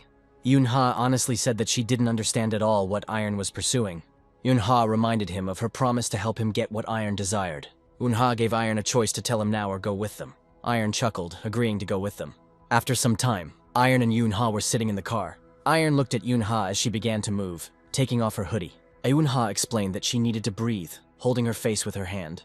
Iron watched her actions with interest. Yun Ha took off her mask, which was like a second skin. Iron immediately realized that it was the Infinity Mask. Yun Ha let her hair down, ignoring Iron. Yun Ha's face was transformed beyond recognition as she finished removing the excess from herself. Iron calmly noted that Yun Ha was quite beautiful. Yun Ha thanked him, asking if she could see Iron's real face now. Iron honestly said that it had changed a little. Yun Ha continued asking, now wondering if Iron had introduced himself with his real name. Iron answered in the affirmative, causing Yun Ha to ponder the next question. But before she could ask again, Iron said it was his turn to ask. Iron remembered the comrades who were with her, assuming that they knew nothing about her, and she lied, saying that they would be taken home. Iron glanced at the Infinity Mask that was lying next to Yun Ha on the seat, saying that money was clearly not an issue for her. Iron looked at her, asking if she was recruiting followers for the cult. Yun Ha honestly admitted that this was true. Yun Ha rubbed her temple, saying that she should have taken things step by step, building connections. But Chiel Ho ruined everything. Iron yawned as he listened to her. He asked if she had earned it from the donations of rich children. Yun Ha agreed that they were collecting donations, but not something as absurd as what the association was asking for. Yun Ha continued to talk about how these people still needed a guild in the end. Yun Ha's explanation stated that the benefit of joining a cult was that it would help in establishing a guild. Iron thought that for players who can't level up without progressing, guilds are the best fit. Yun Ha took the initiative, asking what kind of technique Iron used at the portal. Iron chuckled at her persistence, to which Yun Ha honestly said that she expected to receive no less for revealing the secrets of the cult. Iron's words about not being able to use his martial art yet left Yun Ha incredibly shocked. Yun Ha asked how he could say such a thing after cutting off the head of a supreme martial artist, but Iron honestly said that it was just manipulation. Iron asked, wondering what the cult members had left on the black market, receiving confirmation from Yun Ha that it was for recruiting followers. Iron asked if they were learning to kill and kidnap while they were gaining followers. Yun Ha was offended by his assumption, saying that they only go after bad players and criminals. Iron asked if their goal was to recruit noble followers, and Yun Ha agreed. Iron smiled slightly, realizing that they weren't as bad as teacher Mu Wan had described, especially when compared to Hua San, the real villains. Yun Ha decided to ask the last question, calling Iron a patron. Yun Ha called him the Killer Iron, bringing Iron out of her thoughts. Yun Ha regretted it as she felt the change in the atmosphere. Iron looked at her wordlessly, exerting incredible pressure. Yunha felt like she couldn't move, couldn't even lift a finger, trying to figure out the reason. Iron continued to look at her without saying a word. Yunha was shaking due to the pressure from him. Yunha had a vague feeling that this was Iron's killer. The car stopped and Iron turned his attention away from it, stopping applying pressure. Yunha was trying to catch her breath, sweat pouring down her as she finally managed to move. Yunha looked up at Iron, trying to figure out if this was a warning from him. Iron ignored her condition, assuming they had already arrived. When one of the men in the suit opened the car door, Iron told Yunha to lead the way. The car they were riding in stopped near the office of Ganha's company. It was a huge corporation with influence throughout Asia, and at its head was S-Rank director Kang Nan Chol. Iron stood outside, looking at the building, saying out loud that no one would have thought that Ganha was the headquarters of a demonic cult. Yunha got his attention by asking if he was coming. Iron asked if she would let him go if he didn't go, but Yunha ducked the answer, saying that if he wanted to go inside, he would go. Iron looked at her, saying that if he didn't go, she wouldn't leave him alone. And not only Hwasun, but also the cult would be chasing him. Yunha was surprised to hear his words about Hwasun. Unha looked at him, surprised to think that he really could be that Iron. Iron suggested out loud that if he kidnapped her, the persecution might stop. Yunha asked him not to joke around like that here, explaining that she was also taking a risk just by bringing him along. Their conversation was interrupted by a loud scream from the side. An adult man, Director Kan, ran towards Iron, calling him an impudent scoundrel. Director Kang was furious, asking how he dared to threaten the lady, his energy raging around him. Director Kang rushed towards Iron, shouting at him to prepare for the consequences. Yunha rushed forward, asking her grandfather to stop. Iron just stood there, looking at the approaching S-Rank Director Kang, who Yunha was unable to stop in time. Yunha continued to scream, knowing it was too late. Yunha could see the shockwave that rose when Director Kang, her grandfather, reached Iron. Director Kang winced as he heard Iron's voice, as he calmly called the entire situation unbelievable. Iron blocked a punch from Director Khan, asking if this was really how the blood cult treated their benefactors. After some time, they were at a table full of food. Director Kang smiled as he told Iron that he had made a mistake during their first meeting. Director Kang told him to eat as much as he could, pointing to the table where he, Iron, and Yunha were sitting. Iron looked at the different dishes in front of him. Director Kang told him to be calm, assuring him that there was no poison, and began his meal. Iron chuckled at his assurance. Iron started eating food. Iron calmly replied that the poison wouldn't work on him anyway, simply noting that he hadn't eaten normal food for a long time. Director Kang pretended to be surprised as he offered Iron some food to eat. Director Kang conducted a hasty investigation after learning that Iron was heading here, learning that it was Lee Iron, the killer of his own comrades. Director Kang looked at Iron, thinking that he was a slave to the Vulcan Guild, and now he was completely different from the description. Director Kang recalled the moment when Iron blocked his punch. Director Kang was sure that he felt Iron's inner energy, not the energy of a player. Director Kang kept his eyes on Iron, wondering who he really was. Director Kang watched Iron's calm expression, not understanding why he was so calm if his energy wasn't that much higher than his own. Director Kang was once again the first to speak, explaining that he had come because Yunha was in debt to Iron. Director Kang extended his hand towards Iron, inviting him to speak, and he would give him whatever he wanted. Iron listened as Director Kang said that he needed to promise something first. Iron wiped his mouth with a napkin, calmly assuming that they wanted him to join the ranks of the cult's followers. Director Kang confirmed his words with a satisfied smile. Director Khan asked where Iron got such knowledge about their cult. Director Kang directly said that he had never heard that the killer Lee Iron was once a member of a cult. Iron's jaw tensed as Director Kang called him Iron the Killer. Iron looked up at him, clarifying that Director Kang had been making inquiries about him. Director Kang made no secret of this, saying that he could not let anyone into headquarters without having sufficient information about them. Unha tensed as she felt the atmosphere at the table change. Director Khan asked Iron if he joined the cult when he was at the burial site of the Vulcan Guild, to which Iron replied that that could be said as well. Director Kang remembered his question about his granddaughter choosing between the Heavenly Sect and the Blood Sect, and now asked about Iron's choice. Iron vaguely replied that they could now consider him on the side of the Bloody Sect. Director Kang asked him again, not understanding what he meant now, but Iron only said that he would gradually bring them up to speed. Director Kang decided to stop asking questions, resigned, and wanted to say something as an official member of the cult, but he was interrupted. Iron said that he was not going to obey them, causing confusion in Director Khan. Iron calmly said that the wolf should not obey some dog, saying that they would be the ones obeying him. Director Kang clenched his fist, trembling with anger, finding his words arrogant. Director Kang didn't hide his energy, which was growing from anger, as he asked Iron if he understood what he had just said. Iron calmly confirmed this, ignoring Yunha who was trying to stop him. Iron crossed his arms over his chest, informing Director Kan that he would have to hand over the position of Blood Demon. Director Kang slammed the table, splitting it with his power. Iron continued to look at him calmly as the shockwave and heat from Director Khan's energy reached him. Director Kang was full of rage and told Iron that he had crossed the line. Yunha tried to stop her grandfather, but Director Kang told her not to interfere. Yunha paused, holding back the urge to speak. Director Kang asked Iron if he knew what happened when he defied a blood demon, warning him that the girl would not save him. Iron calmly looked at his hands, objectively understanding that he was a level below Director Khan, and although he was advancing quickly, he didn't have much time. Iron looked at Director Khan, who was engulfed in flame energy, realizing that his body was not yet capable of withstanding martial arts. Director Kang told him that if he needed weapons, he would provide them to Iron. Iron calmly refused, saying that he couldn't use the weapon or it would result in a disaster. Director Kang called him an upstart, without taking his stern gaze away. There was no sense of his energy around Iron, and Director Kang asked if he wouldn't even try to fight him. Iron calmly replied that if he used martial arts, they would get into trouble too. Director Kang gritted his teeth, not hiding his curse towards Iron. Director Kang released his fire energy around him, asking in anger if Iron was really bullying him. Iron continued to stand as if nothing had happened, calmly replying that he was not doing anything like that. Director Kang told him to attack, giving him 3 seconds as a concession for being kind to his granddaughter, and beckoned with his hand. Iron chuckled, asking if the blood sect was really that grateful. Director Khan's eyes burned with anger as he reminded Iron that he was being treated as a guest, not an enemy. Yunha again asked her grandfather to wait a little, but was only told to step aside. Unha started yelling at Iron, asking him to say that he was just letting it slip to smooth things over. Director Kan couldn't believe his eyes, and indignantly asked his granddaughter why she was standing up for Iron like that. Iron watched them, agreeing that it made no sense. He thought that Yunha herself didn't understand why she was doing it. Iron looked at Yunha, knowing that this was too much even though he had saved her life. Iron thought about how Yunha knew deep down who exactly could save the sect in its time of need. Iron looked at Yunha, expressing his thoughts about her being a priestess who served the blood demon, which made Yunha even more shocked.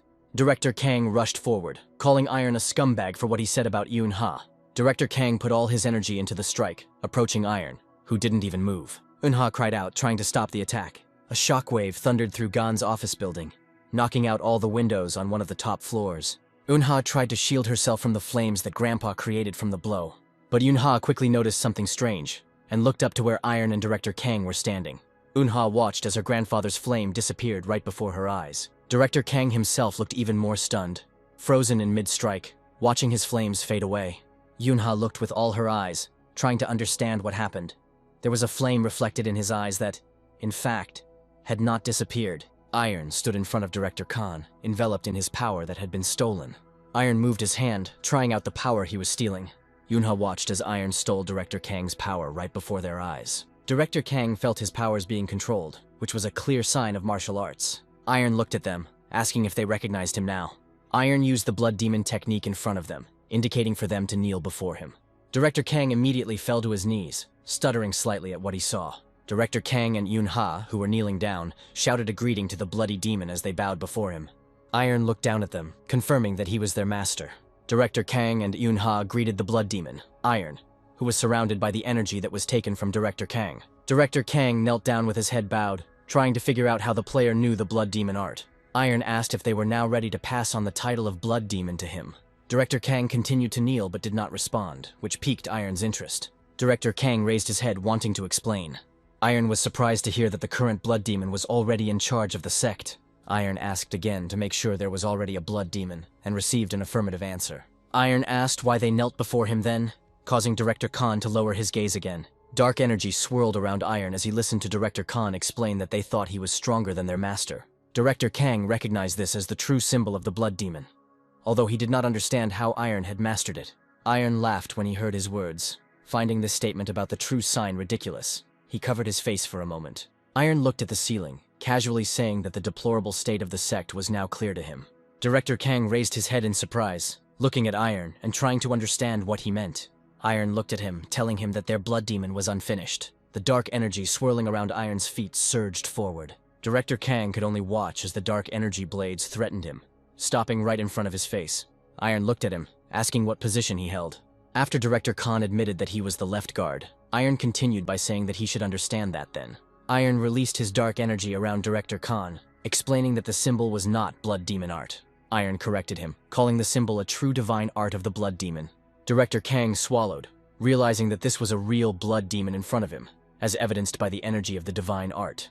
Director Kang and Unha immediately responded by wishing eternal prosperity to the true demon, bowing to the floor to him once again. Iron glared at them, telling them to stop doing something so ridiculous, despite their hesitation to stop. Iron sat down on a chair, interested in the state of affairs in the sect.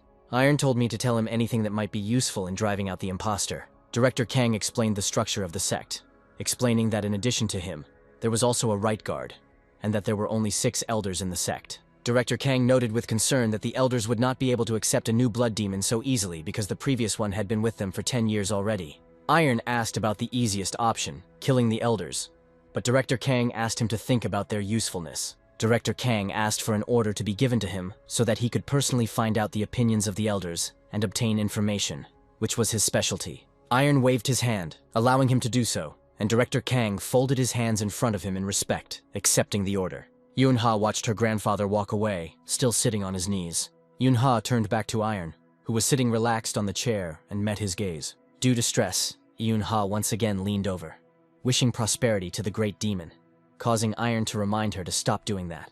After some time in the chambers of the bloody demon in Namyangju, the place was strictly guarded, with security personnel posted around the entire perimeter. Unha sighed, gathering her courage. Yunha began to greet the blood demon, but Iron interrupted her, allowing her to enter. Yunha entered the room wearing a beautiful dress. Yunha knelt down in respect, greeting the great blood demon. Iron turned to her, asking what was wrong, but Unha simply said that she came to greet him in the morning. Iron's brows furrowed, asking if she really got dressed just to say hello. Yunha answered affirmatively, still not raising her head. Iron turned away from her, telling her to stop this from tomorrow, and Yunha began to complain, saying that this was the duty of a priestess. Iron waved his hand, saying that it would be better for her to sleep longer, but Yunha was sure that she had to adhere to her master's schedule. Iron stopped her thoughts by telling her that he was not sleeping. Yunha stared at his back in surprise. Unha asked if he was joking, thinking that it couldn't be, but Iron repeated his words, telling her to finish with the morning greetings. Yunha confidently stated that she shouldn't sleep then either, causing Iron's displeasure. Iron turned back to her, telling her that this was an order, and she should act like she was in the portal, and not follow stupid formalities. Unha stopped and stared at him. Yunha started mumbling something, waving her hands while Iron looked at her, asking what was wrong with her.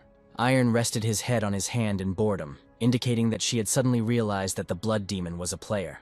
Yunha waved her hands, convincing him that it wasn't that, but Iron interrupted her again, telling her to stop speaking so forcefully. Yunha listened to his words, lowering her head slightly. She began to answer as he asked. Iron immediately asked if there was any news from the guard, Director Khan. Yunha raised her head slightly nervously, reporting that they hadn't received anything from him yet.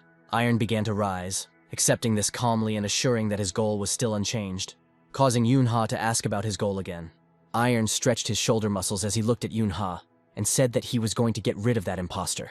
Yunha looked at him, listening to his reasoning that in this world, the strongest wins, and everything will fall into place after his victory. Iron said that he needed to train and asked Yunha to take him to the gym in that place, confident that it was there. Iron remembered the time he was training with Mu Wan, when he wondered when he would teach him martial techniques. Mu Wan then turned to him, saying that it was a good question. Mu Wan pointed at him, explaining that all the techniques of the 3 overlords were adapted for him, so that he could comprehend them fully. Mu Wan compared it to a mechanism of gears, in which sequence is important, saying that a certain order is needed. Mu Wan calmly explained that Iron would not be able to use martial arts and weapons until he fully mastered the Blood Demon technique.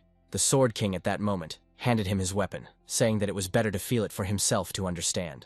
Iron took his sword and tried to use it, encountering the pain that Mu Wan had warned him about. At the moment, Iron was thinking that he didn't even want to imagine the pain he felt back then, sitting in the training room. Iron sat in the lotus position, thinking that he had almost managed to reach the limit, but still had not reached full development. Iron felt the dragon's blood circulating within him.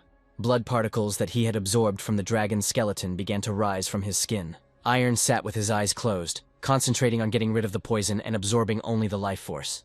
The entire training room was filled with his energy raging around him. A week passed. Yunha was kneeling in front of the door to the training room, waiting for him to return. Yunha tried to understand what Iron was doing there, not believing that it was possible to train the art of the blood demon in an empty hall. Suddenly the door opened slightly, releasing smoke outside. Iron was ready to go out. Yunha was surprised as she greeted the venerable blood demon. Iron walked out of the training room looking stronger than before. Iron looked at his hands, feeling like he had finally succeeded. Iron had reached the final stage of the blood demon divine art. which was called True Blood. After the workout, there was a hearty meal on the table. Iron replenished his strength by eating calmly. Unha stood a little to the side, looking at him in surprise. Iron turned to her, asking if she wanted to eat. But Unha was completely lost in her thoughts, realizing that only a week had passed since Iron's training began. Unha looked at Iron, feeling that his strength had grown. Unha stood there with her mouth open in surprise, thinking about the blood demon's art. Unha knew that without pure blood and a special ritual, it couldn't be practiced, and she didn't understand how Iron had reached this level in an empty hall. Iron repeated the question again, asking if she would eat, which brought Unha out of her thoughts. Unha bowed to him, nervously saying that she would cook more herself next time, but Iron stopped her, saying that it was not necessary. Iron turned the other way, wanting to add something. Iron invited the people hidden above the ceiling to join him in the meal. Unha was even more surprised when Iron was able to spot the Black Shadow Squad. The Black Shadow Squad were elite guards trained personally by the Elder. Unha still couldn't believe that Iron had so easily exposed those equal to the famous Muram Phantom Assassins. Unha watched as Iron waved his hand at the surprised guards to sit down, not understanding how he had noticed them. Iron resumed training in an empty gym. Iron felt his progress as he sat in the lotus position. Iron felt like he had almost completely absorbed the Black Dragon's blood. The only thing left for him to do was to cleanse it, perfecting it to the perfect blood within himself. Iron came out of the shower after training, thinking that he only lacked time and needed to seize control of the sect as quickly as possible. Ayunha was standing in the kitchen stirring the food, and immediately reported that everything was ready when Iron walked in on her. The rice looked like it was burning from the amount of spices. Iron looked at the plate with disbelief, reminding him that he was going to handle the food himself, but Yunha replied that that was what she was there for. Iron interrupted her, pointing at the plate and asking if she had added too many spices to it. Yunha, thinking that it tasted better this way, fell to her knees, saying that she had committed an unforgivable sin. Iron started to scold her for acting like that again, but quickly got distracted when he sensed something. Iron looked away from Yunha, remaining silent. Yunha rose from the floor, calling out to him to find out what happened. Iron briefly informed her that they had guests, slightly unhappy about it. Meanwhile, on the street, security was informing the intruder that he could not pass. The man asked the security service to repeat the words he had heard, asking if they knew who he was. In front of them stood Third Elder Han Do-Bayek, a cold-blooded Taoist master, holding a sword in his hands, lowered into the ground. The head of security politely replied that, of course, they all knew Sergeant Major Han. Senior Khan, who was slowly getting cold around him, asked if they really didn't intend to let him in, even knowing who he was. The guard, despite the pressure put on him, said that he was acting in accordance with the order of the left guard, not to let anyone in without permission. Chief Khan raised his sword with one hand. Sergeant Major Han swung it lightly to the side, making a warning blow. The guards, near whom a trail of ice blocks appeared, grabbed their weapons when Chief Khan said that it was not their fault. Sergeant Major Han continued, intending to give one last warning. Senior Khan pointed his sword at the guards, saying that if they retreated now, he would turn a blind eye to their rudeness. Sergeant Major Han waited for an answer, showing how serious he was. The head of the guard swallowed, looking at Senior Khan, who was superior to them in strength. The head of the guard placed his hand on his sword, drawing it from its sheath, and asked for forgiveness from Elder Khan, informing him that he would not leave. Senior Han was pleased with their decision, believing that this was how a follower of the sect should behave, and rushed to the attack. The head of security was surprised by his sudden approach, not understanding when he had managed to do so. The street was cut by a cry calling for Sergeant Major Khan to stop. Senior Han stopped the sword strike, barely missing Yunha, who appeared in front of him. Yunha looked straight at Chief Han, whose blade almost killed her. Sergeant Major Han turned to her, asking why she was acting so recklessly. Yunha didn't answer his question, spreading her arms and asking why Chief Han was acting like this when the left guard didn't give permission. Senior Han looked at Yunha, asking if she really didn't understand what the left guard was planning. Senior Han began to speak out about how the left guard had committed treason by trying to disunite the sect. Senior Master Han said confidently that he could not afford to stand by and watch the unification efforts collapse. Yunha reported that the blood demon was chosen by her, the priestess, wondering if Elder Han still had doubts. Senior Han asked if she could explain how the former player had mastered the art of the blood demon. Yunha was surprised by his knowledge as she continued to listen to what Chief Han was saying. Senior Khan said wearily that there were always imposters posing as the blood demon. Yunha held back as Chief Han suggested that he might be a spy from the Heavenly Clan. Chief Han looked at Yunha, saying that the law forbade having two lords, even if he really was a blood demon. Senior Khan said that they would be convicted of treason if this continued. Senior Han pointed his sword towards Ayunha, saying that he had decided to take care of this in advance. Sergeant Major Khan asked her to step aside, saying that he did not want to lose her and the left guard.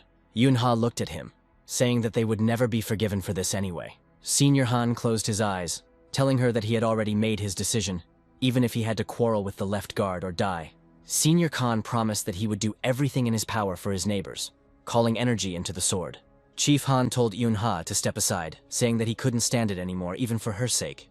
Yunha looked at him, not intending to back down. Sergeant Major Khan met her gaze. Chief Khan raised his sword to strike, asking forgiveness for his rudeness. Director Kang, who had been running at full speed behind him, appeared out of nowhere, causing Chief Han to be surprised by the suddenness. There was an explosion of energy as Director Kang reached Chief Han.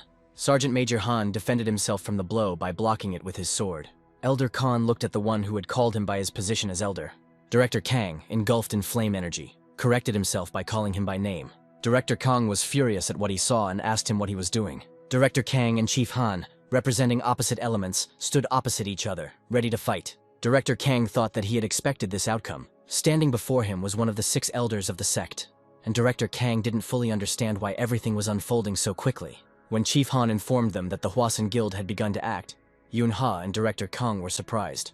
Sergeant Major Han continued, telling how the Hwasun had stumbled upon their trail. Senior Han was sure that it was too dangerous to talk about the Blood Demon now. Senior Master Han looked at Director Kang, saying that they would be the first to be thrown at the enemy as bait. Director Kang disagreed with him, saying that there was no point in Hwasun confronting the Blood Demon.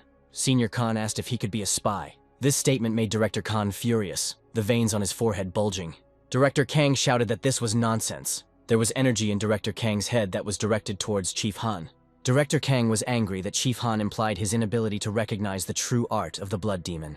Senior Han ignored this, saying that the Heavenly Clan had long been trying to master the art of the Blood Demon. Director Khan interrupted his reasoning, not wanting to listen. But Elder Khan did not stop. He said that even if this is the truth, then nothing changes. Director Kang froze at these words, staring at Senior Han. Elder Han said that Iron had achieved the split of the bloody sect. Senior Khan was sure that the only right step was to kill him. Director Kang clenched his fist, calling Sergeant Major Han by name to shut him up. Director Kang didn't want to listen to him anymore, telling him that he had finally crossed the line and was preparing for battle. Senior Khan said that he could not stand aside while his comrade was voluntarily running into trouble, and he stood at attention, holding his sword tighter. Senior Master Han and Director Kang rushed at each other. Director Kang talked about the sergeant's future with cutting off limbs and begging for forgiveness, ignoring his words. None of them were going to give up the fight and their beliefs. Iron appeared out of nowhere and told them to stop. Senior Master Han and Director Han froze, stopping their blows inches from each other when they heard his voice. Sergeant Major Han didn't understand how Iron could be behind him. Director Kang saw Iron, surprised by the bloody demon's appearance. Director Kang knelt down to greet his master. Sergeant Major Han slowly turned around to look at Iron. Senior Khan realized that he didn't even sense his presence. Director Kang yelled at Senior Han, telling him to immediately kneel before the blood demon.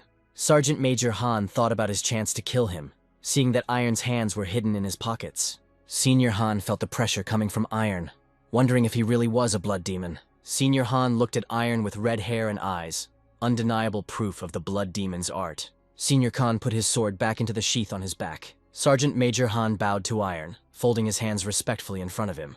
Iron stopped them both, telling them to stop bowing despite attempts to object from Director Khan. Iron scolded them, saying that they decided to cut off each other's limbs despite the sect's instability. Iron walked closer to Sergeant Major Han, causing him to flinch. Iron asked Senior Khan directly if he had come here to kill him. Iron looked at him, not hiding his energy, saying that mercy would only be promised to him if he lived up to expectations. Sergeant Major Han felt himself sweating from the pressure being placed on him. Senior Khan replied that Iron's words were true, deciding not to hide his intentions from him. Elder Han said that the sect was already serving another blood demon, and he did not want to split when everything was just getting better. Iron chuckled at his bold answer and complimented him on how fitting he was for the role of an elder. Iron continued to look at Chief Khan, asking if he was up to his standards. Sergeant Major Han was under even more pressure from Iron, speaking about the evidence. Senior Master Han gathered his strength, repeating more clearly that he needed proof. Iron scratched his chin, thinking about his words. Iron extended his finger forward, releasing a small red ball of his blood. Senior Khan froze, looking at the small ball approaching him. Senior Han was amazed at what he could feel from such a small drop of blood. Senior Han felt a sea of demonic energy pouring out from this drop. Sergeant Major Han fell to his knees before Iron, greeting the great blood demon. Senior Khan began to take his sword out of its sheath, saying that he should cut off his hand for doubting the bloody demon. Senior Khan swung his sword with a cry, intending to cut off his own hand. Senior Khan's sword flew to the side. Sergeant Major Han still had his hand raised as if it contained a sword when his weapon plunged into the ground behind him. Iron noted with displeasure that he had already said that nothing could be cut off while holding the finger with which he had knocked the sword out of the hands of Senior Khan extended. After some time, Yunha, Chief Han, and Director Kang were kneeling on the floor in the house. Iron rubbed his face tiredly, telling Director Khan to sit on the sofa, but he refused, saying that he couldn't sit next to the Great Master. Iron gave in, deciding there was no point in arguing further, and Director Kang looked up at him. Director Kang looked at Iron, who was thoughtful and sitting on the sofa, and vaguely felt that he had become even stronger over the past week. Director Kang asked if he had reached the transcendental stage, distracting Iron from his thoughts. Iron answered honestly that he had not yet reached that level, but Director Kang assured him that with such progress it would be very fast. Senior Khan intervened in their conversation. Elder Han said that the current Blood Demon and the First Elder, his advisor, had already reached the transcendental stage. Elder Han added that among the remaining elders, there was no one who could defect to the new demon, Iron. Yunha, who had been listening attentively to Chief Han's words, said that there was only one way out. Yunha said that, thanks to his rapid development, Iron needs to reach the transcendental stage and personally go up against the current demon. Yunha assured Iron that in that case the elders would have no choice but to accept him, but Iron was interested in the timing. Iron honestly said that he wasn't sure he could even reach her, surprising Yunha, who was sure that such a thing couldn't happen. Iron looked at her, asking if she really thought they were just going to sit back and watch. Iron looked at the elder and asked him the same question. Iron said that now everyone in the sect knows about him, which is why they rushed to attack him. Director Kang didn't give anyone a chance to get a word in and, screaming for forgiveness, hit his head on the ground. Director Kang apologized for approaching an elder who had already sworn allegiance to another demon, but Iron tried to stop him. The three of them looked at Iron as he called it nothing and started a new thought. Director Khan's forehead was bruised from the intensity of the blow. Iron smiled, saying that now was the time to overthrow the Blood Demon. When players entered the portal, they found themselves in an unknown land full of monsters. But the dungeons were different from the portals. If you went through them, you could find yourself in another world. The world first learned of the existence of the dungeons when a rift occurred, and monsters began to appear all over the earth. The monsters, sweeping away everything in their path, were ready to devour humanity. But humanity was saved. This salvation came in the form of people with incredible power who came from other worlds. Even though later on, super players with abilities began to appear among humanity, the efforts of these players still couldn't compare to what those from other worlds could do. The people from other captured worlds had experienced fighting monsters for several centuries. Eventually, the world overcame this invasion, and Murim controlled Asia, and Einhart took control of the West. These forces, coming from other worlds, divided the world into spheres of influence. Murim, who came from the territory of South Korea, was convinced that the bloody sect had hidden itself from other eyes. At present, Iron and the three people accompanying him approached the huge gate leading to the dungeon. Iron looked at the door, wondering why it seemed so out of place in the landscape and whether it had always been there. Yunha bowed, admitting that she felt it was right that the door leading to the Blood Demon should be revealed. Yunha calmly answered his question about whether she tried to hide the door at least a little, telling him about all the traps and barriers along the way. Yunha looked at Iron in front of her, reassuring him that he was the only one who had made it this far. Yunha asked Iron if this was his first time in the world of Murim. Yunha was surprised to hear that he had been there before. Iron listened as Yunha praised his past as a player. Iron noted out loud, closing his eyes, that he wouldn't have been able to get here if he had continued living as before. Yunha asked him again, but Iron told her to forget and opened the door. Yunha placed her hand on the door, pouring her energy into him. Iron, Sergeant Major Han, and Director Kang watched as the doors slowly opened. The door opened, illuminating everyone from the passage with a bright light. Yunha turned to Iron and extended her hand towards the door, telling her Blood Demon welcome to the Blood King's fortress. Iron looked around inside, dumbfounded. The place was in disrepair, people were dressed in tattered clothes, and the sky was cracking. Iron honestly said that despite the rumors, he didn't think things were that bad. Director Kang and Sergeant Han bowed their heads, asking for his forgiveness. Iron walked forward down the street, wondering what had brought the fortress to such a state. Yunha began to tell him that Murim was part of a destroyed world, which few people knew about. She looked at the cracked sky, saying that this world needs constant support. Yunha said that peace can be maintained with the help of the monster's magic stones, but the Blood King's fortress is very large. Yunha said that the fortress's territory was large even compared to other parts of Murim, and Iron guessed that it was absorbing a lot. Iron noted that he now understood why the Sexta was so desperately looking for followers, and Yunha could only agree.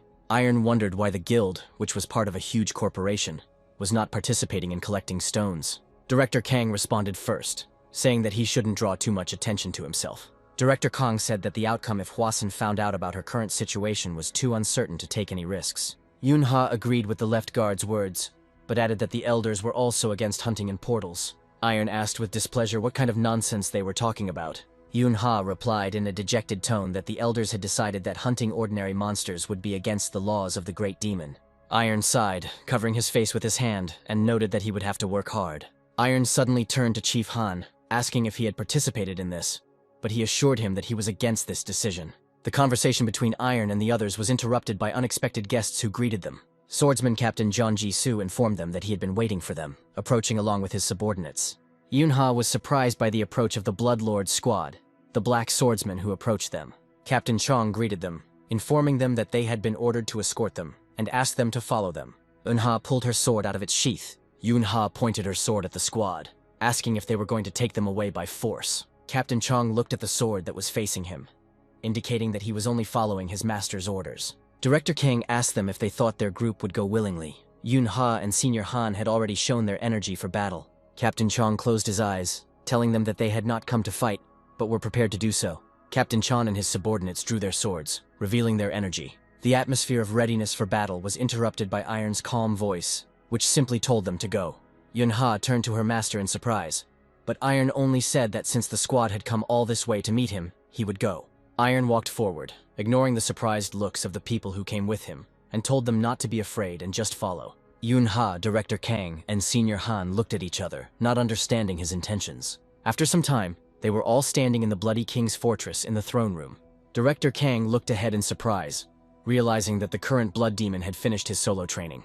Director Kang saw that he had become much stronger than before. The Blood Lord's chief advisor spoke first, wanting to shame the left guard for betraying his lord. The chief advisor looked at him, asking how the closest person to the Blood Lord could do such a thing. Director Kang did not flinch as he reported that he had beheld a true blood demon. The chief advisor became angry when he heard his statement. The followers of the Sexta present in the throne room began to be indignant upon hearing Director Khan's words. The current blood demon stroked his beard, amazed at his eyes. The current blood demon looked at Iron with a hint of madness, amazed that there was another blood demon besides him. The followers who had been indignant a moment ago fell silent, understanding the meaning of their bloody lord's words. The blood lord didn't pay attention to anyone. He was talking about how Iron had appeared on time, and he had already perfected the art of the blood demon. The blood lord laughed maniacally, saying that absorbing Iron's powers would allow him to become a blood god. Director Kang and Sergeant Han froze upon hearing his words. The followers of the current blood lord began to praise his wisdom.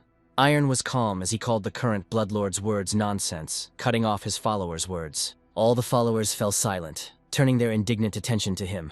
Iron looked at the current blood lord, telling him to stop talking nonsense and come down to him. The current blood lord's face froze in rage as Iron said that he would show him how pathetic he really was. The current blood lord clenched his fist, breaking the armrest of the throne into splinters. There was an energy blazing around him, filled with anger, as he asked Iron again. One of the followers, an elder, began to curse at Iron, defending his bloody lord. He turned to his blood lord, asking him not to interfere, for they were capable of handling this themselves without him being disturbed. The other elders supported his idea to join the fight and protect their blood lord. The current blood lord gave them his permission. The elders blocked Iron and his men from reaching the current blood lord, having received permission. Director Kang was stunned that the elders had decided to unite. Everyone except the first elder, who was the current blood demon's chief advisor, came out to them. Director Kang was glad that the first elder did not consider it fair to fight with a bunch of people against one, and decided to refrain. But Director Khan also thought that there were enough of those who blocked their path. He believed that the difference between their forces was obvious. Director Kang prepared for battle, thinking that it would be best to eliminate the elders one by one. Director Kang looked at Iron, who continued to stand calmly and did not understand why he went to the enemy of his own free will. Iron turned his attention to Yunha, who was ready to fight, but it was clear that she was trembling. Iron didn't turn to face her, simply telling her not to be afraid. Yunha flinched when she heard Iron's voice, asking him again. Hearing Iron say that he won't die, Yunha asked him if he was immortal, feeling slightly nervous due to the adrenaline. Iron calmly replied that he was not immortal, but he was confident that he would not lose to these guys, because the whole world depended on his life. Iron continued to talk about how he wasn't going to destroy the world yet, because he wanted to find his teachers, which made Yunha ask questions. Yunha asked him directly, wanting to know what Iron was talking about. Iron said thoughtfully that he had been thinking for over 100 years about what he would do when he returned. Iron looked down at his hands, honestly admitting that the first thing that came to mind was revenge, but he also wanted to thank his teachers. Iron clenched his fist in determination, declaring that he would find all of their legacy and restore it, and would never allow anyone to destroy it again. Iron thought, looking at his hands. Iron remembered Muan, who gave him strength as promised. Iron chuckled as he thought about how his teachers were a bunch of crooks. Iron thought about the people standing behind him, knowing that his teachers were counting on Iron finding something valuable that he wouldn't destroy. Iron stood before his opponents, fully understanding and accepting the intention of his teachers. He told the elders to attack. One of the elders used the phantom blood poison technique, releasing poison with his breath towards Iron and his men. Director Kang rushed towards Iron, shouting at him to retreat. Chief Han saw Director Khan rushing forward towards Iron to save him from the poisonous technology. Sergeant Major Han called Director Kang an idiot while trying to grab him by the collar of his jacket. Senior Master Han pushed Director Kang back, cursing that he might die. Sergeant Major Han turned around, trying to figure out where Iron was. The poisonous breath of the bloody technique was getting too close to them, and Sergeant Major Khan had no choice. Elder Han used his strength to swing his sword and create a fence of ice in front of him to block the poison. The poison slammed into the wall of ice that separated Iron, who was at the epicenter, from the rest of the group. The elder who used the poison technique was happy, thinking that his technique was strong, since the current Bloodlord was afraid of it. He glanced at his Bloodlord, believing he had left a good impression of the fight. He was aiming for the position of left guard, which would be vacant due to Director Khan's betrayal, believing that he already had it in his pocket. At the same time, behind the ice wall, Director Kang fell to his knees. Director Kang stared blankly ahead, not believing that everything would end so easily. Eunha walked up to him, placing her hand on her grandfather's shoulder and saying that the blood demon was okay. Director Kang turned to her, asking her in confusion how she knew. Eunha began to talk about how dangerous the phantom blood poison was, and Iron's level relative to the other opponents. Eunha placed her hand on her chest, saying that her instincts still told her to follow him because Iron would save the blood cult. Iron continued to stand calmly in the fog of poison that filled the space of the throne room. Iron's eyes lit up as he looked ahead. Iron calmly walked forward to meet his opponents, asking if this was all. The elders were shocked to hear his relaxed voice and see the movement in the red mist of poison. Iron continued speaking, indicating that he was not at all surprised that the cult was on the verge of collapse. Iron walked out to the elders, who flinched at his appearance, indicating that they did not leave their fortress. Iron pointed his finger at them, saying that they were unremarkable and that the world was full of people like them. Iron continued to press their ignorance, comparing their strength to that of a large guild at best. The elders continued to listen as Iron scolded them, telling them that they had ignored important advice from the left guard and the priestess.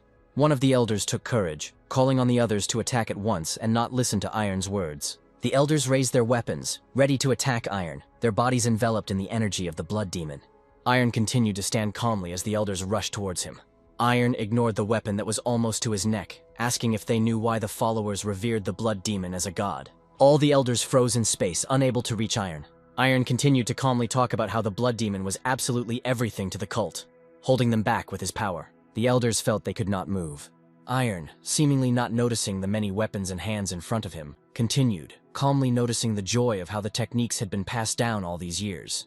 Director Kang and Eunha peered out from behind the ice wall. They didn't have time to figure out what was going on, because Iron immediately asked the left guard who should be left alive. Director Kang felt an incredible amount of pressure, but he still said who should be left behind, listing the 1st and 6th elders, and the Bloodsword Squad. Iron listened to his words and snapped his fingers without changing his expression. At the moment of the click, everyone whose head was not named by the left guard, Director Kang, exploded. The current Bloodlord watched as his elders fell to the floor, their heads removed. The current Bloodlord was shocked when he saw Iron's technique. Iron looked at him, noticing the oddity of him remaining alive if he had followed the path of the blood demon. Iron asked with interest why his head was still on his shoulders. Iron called the current Bloodlord a false one, causing him to become angry. Iron stood in the middle of the throne room among the corpses of the elders, and those who remained alive at the direction of the left guard, and looked at the false demon. Iron was the first to break the silence, addressing the false blood demon. Iron calmly asked if he was right that he wasn't real. The false blood demon yelled at him, gripping the armrests. The false blood demon stood up from his seat, shouting at Iron. The false blood demon began to shape the blood energy between his palms. The false blood demon pulled out a sword from his blood, looking straight at Iron. Eunha was scared when she saw this sword. She saw a dragon emerge from his energy, recognizing the blood demon's sword art. Iron looked at him, frowning slightly. The false blood demon named his technique as Eunha said, indicating the 3rd form. The false blood demon extended his hand with a sword, pointing towards Iron. A dragon created from his blood energy rushed towards Iron. The dragon swallowed Iron, leaving only his silhouette, cracked into pieces, visible. Eunha and Director Kang were scared when they saw this with their own eyes. The false blood demon promised Iron that it would tear him to pieces, leaving only a pool of blood behind. From within the dragon, Iron's voice came out, calling the false blood demon a mere piece of shit. Iron tore the dragon into tiny pieces, appearing before everyone in a small sphere that protected him. The false blood demon asked Iron again, not believing his ears. Iron lowered the sphere's boundaries, ignoring the blood, asking again about his technique. Iron looked at the false blood demon, telling him that his teacher had not created anything like it. The false blood demon called it nonsense, while Iron continued to say that his teacher never mixed his art with the sword. The false blood demon shuddered, trying to understand why he was speaking as if he had been taught by the creator of the blood demon art who had died thousands of years ago. Iron scratched his neck, thoughtfully saying that some fool wrote this down and passed it on, causing even more anger in the enemy. The false blood demon charged again, screaming that Iron should stop talking nonsense. Iron didn't move as the false blood demon swung his sword at him. Iron calmly blocked his opponent's sword with his palm, causing him to be surprised, and admitted that he didn't care about the intricacies of technical history right now. Iron thrust his palm forward, releasing several needles created by his blood energy. The false blood demon was surprised to see the flying blades. The false blood demon jumped away from Iron. The false blood demon looked at the blood demon energy needles that had latched onto him, not believing his eyes. The false blood demon looked at the yawning Iron, not believing that he was using the blood demon's energy. The false blood demon had always thought of it as a simple fighting technique, but these needles sucked out his blood, destroying his inner strength. The false blood demon reflected the needles, throwing out his energy, asking not to be made fun of. Yunha watched the battle closely, surprised that the false blood demon had blocked the attack. The false blood demon continued to scream, saying that all of this was just tricks and manipulation. The false blood demon extended his hand upward, gathering his energy into the sword, and shouted that he was the true blood demon. The false blood demon screamed as he poured a large amount of internal energy into his sword. Iron watched his actions, waiting to see what he would come up with next. The false blood demon used the sixth form, which was called the Blood Dragon's Fury, which soared above him. Yunha and Director Kang stepped back in shock as they saw the huge dragon created from blood energy. The false blood demon pointed its sword at Iron, screaming for him to die. The dragon charged at Iron, following the trajectory of the false blood demon's sword. Iron accepted this calmly, resignedly. Iron said that he would have fun according to the rules of the false blood demon, collecting a ball of blood energy in his palm. A small dragon created from his blood energy appeared above Iron. Iron directed his small dragon forward with a flick of his hand. The false blood demon began to laugh at Iron, saying that he was only capable of creating such a pathetic worm. The false blood demon screamed about destroying Iron as their dragons approached each other. The huge dragon opened its mouth and the little dragon Irona swam in. The dragons disappeared in a flash of light as the huge one swallowed the small one. There was an explosion where they were. Director Kang and Yunha covered their faces with their hands, hiding from the shockwave. Through the rising dust, two silhouettes were visible, Iron and the false blood demon standing opposite each other. The false blood demon coughed up blood. The false blood demon fell to his knees in front of Iron, exhausted. The false blood demon thought about what he clearly felt at the moment their energies connected. He looked at Iron in front of him whose clothes were torn, certain that Iron had reached the extreme level of the demon realm. Iron distracted him from his thoughts by asking if he was really the youngest in the cult. Iron said that it was strange that a moron who came out of nowhere with the art of a blood demon was immediately accepted to the throne. Iron looked down at him, surprised that he hadn't even mastered the bloody art. Iron guessed that the false blood demon kneeling before him was on the side of the heavenly sect. Iron took his silence as consent and said that he had many questions for the false blood demon. The false blood demon was still shaking with rage, ashamed of his defeat, when he heard Iron's words that he would still be useful alive. The false blood demon dug his fingers into the floor, asking again that they would not kill him. An unfamiliar energy, similar to demonic energy, rose up around the false blood master. Blood flowed from the eyes and mouth of the false blood master. The false blood demon had changed. He was still angry, asking what Iron was pretending to be. The false blood demon rose to its feet, spreading its energy around. Iron looked at him boredly, trying to understand what kind of transformation he had performed. Yunha exclaimed in surprise, saying that it was impossible, which attracted Iron's attention. Everyone who came with Iron looked at the false blood demon while Yunha spoke about his new appearance. Yunha saw him as a blood god after his transformation. Iron heard her words, saying that this couldn't be. Iron looked at his opponent, who had changed in appearance, and explained that this was a desperate last struggle in the form of a reverse blood flow. The false blood demon rushed at him, confidently declaring that it would devour Iron and finally become a blood god. Iron stood quietly, waiting for him to approach, saying that he could try if he could. The false blood demon rushed forward and extended its hands towards Iron. Iron caught his hands with his own, continuing to calmly look at his opponent. Iron called his plan to suppress with stronger internal energy expected. The false blood demon shouted at him that Iron couldn't be an upstart because they had different levels of internal energy. The false blood demon used the blood demon absorption technique, causing Iron's shirt to tear completely. The false blood demon, with a wild smile, was confident of his victory, thanks to his 20 years of experience and the blood he had absorbed. He was sure that Iron would not be able to withstand the pressure of his internal energy, increased by the reverse flow of blood. The false blood demon looked like a madman with a smile and faith in his victory. Despite this, Iron continued to speak calmly, asking him about his plan. The false blood demon was surprised by Iron's calm and conversation during a battle that required attention. Iron continued to speak calmly to him, explaining that during the battle, this could indeed play a decisive role. Iron reminded him that this technique was about absorption, not burning, and he gripped his opponent's arms tighter. Iron became serious, saying that he would show how it should be done, pointing out that the main thing in all this was to manage energy correctly. The false blood demon exclaimed in surprise as it sensed the change in Iron's mood and surrounding energy. Without giving him a chance to twitch, Iron resorted to the blood demon absorption technique. Iron squeezed the false blood demon's hands even tighter, not allowing him to escape. The false blood demon began to release its internal energy, which was absorbed by Iron. The false blood demon screamed as he felt his strength draining away. Unha and Director Kang couldn't take their eyes off what they saw. The false blood demon looked like it had been drained of all its life. His eye sockets turned white as the false blood demon fell inside Iron. The false blood demon found himself in complete darkness. The false blood demon tried to figure out where he was by looking around. The false blood demon felt something incredible behind him, attracting his attention, and turned around, in awe of it. Iron's inner energy was reflected in his eyes. The false blood demon saw how brightly the flame of this energy burned, and how powerful it was. The false blood demon felt genuine fear as he looked at this. Footsteps were heard next to him, as the false blood demon trembled and couldn't take his eyes off what he saw.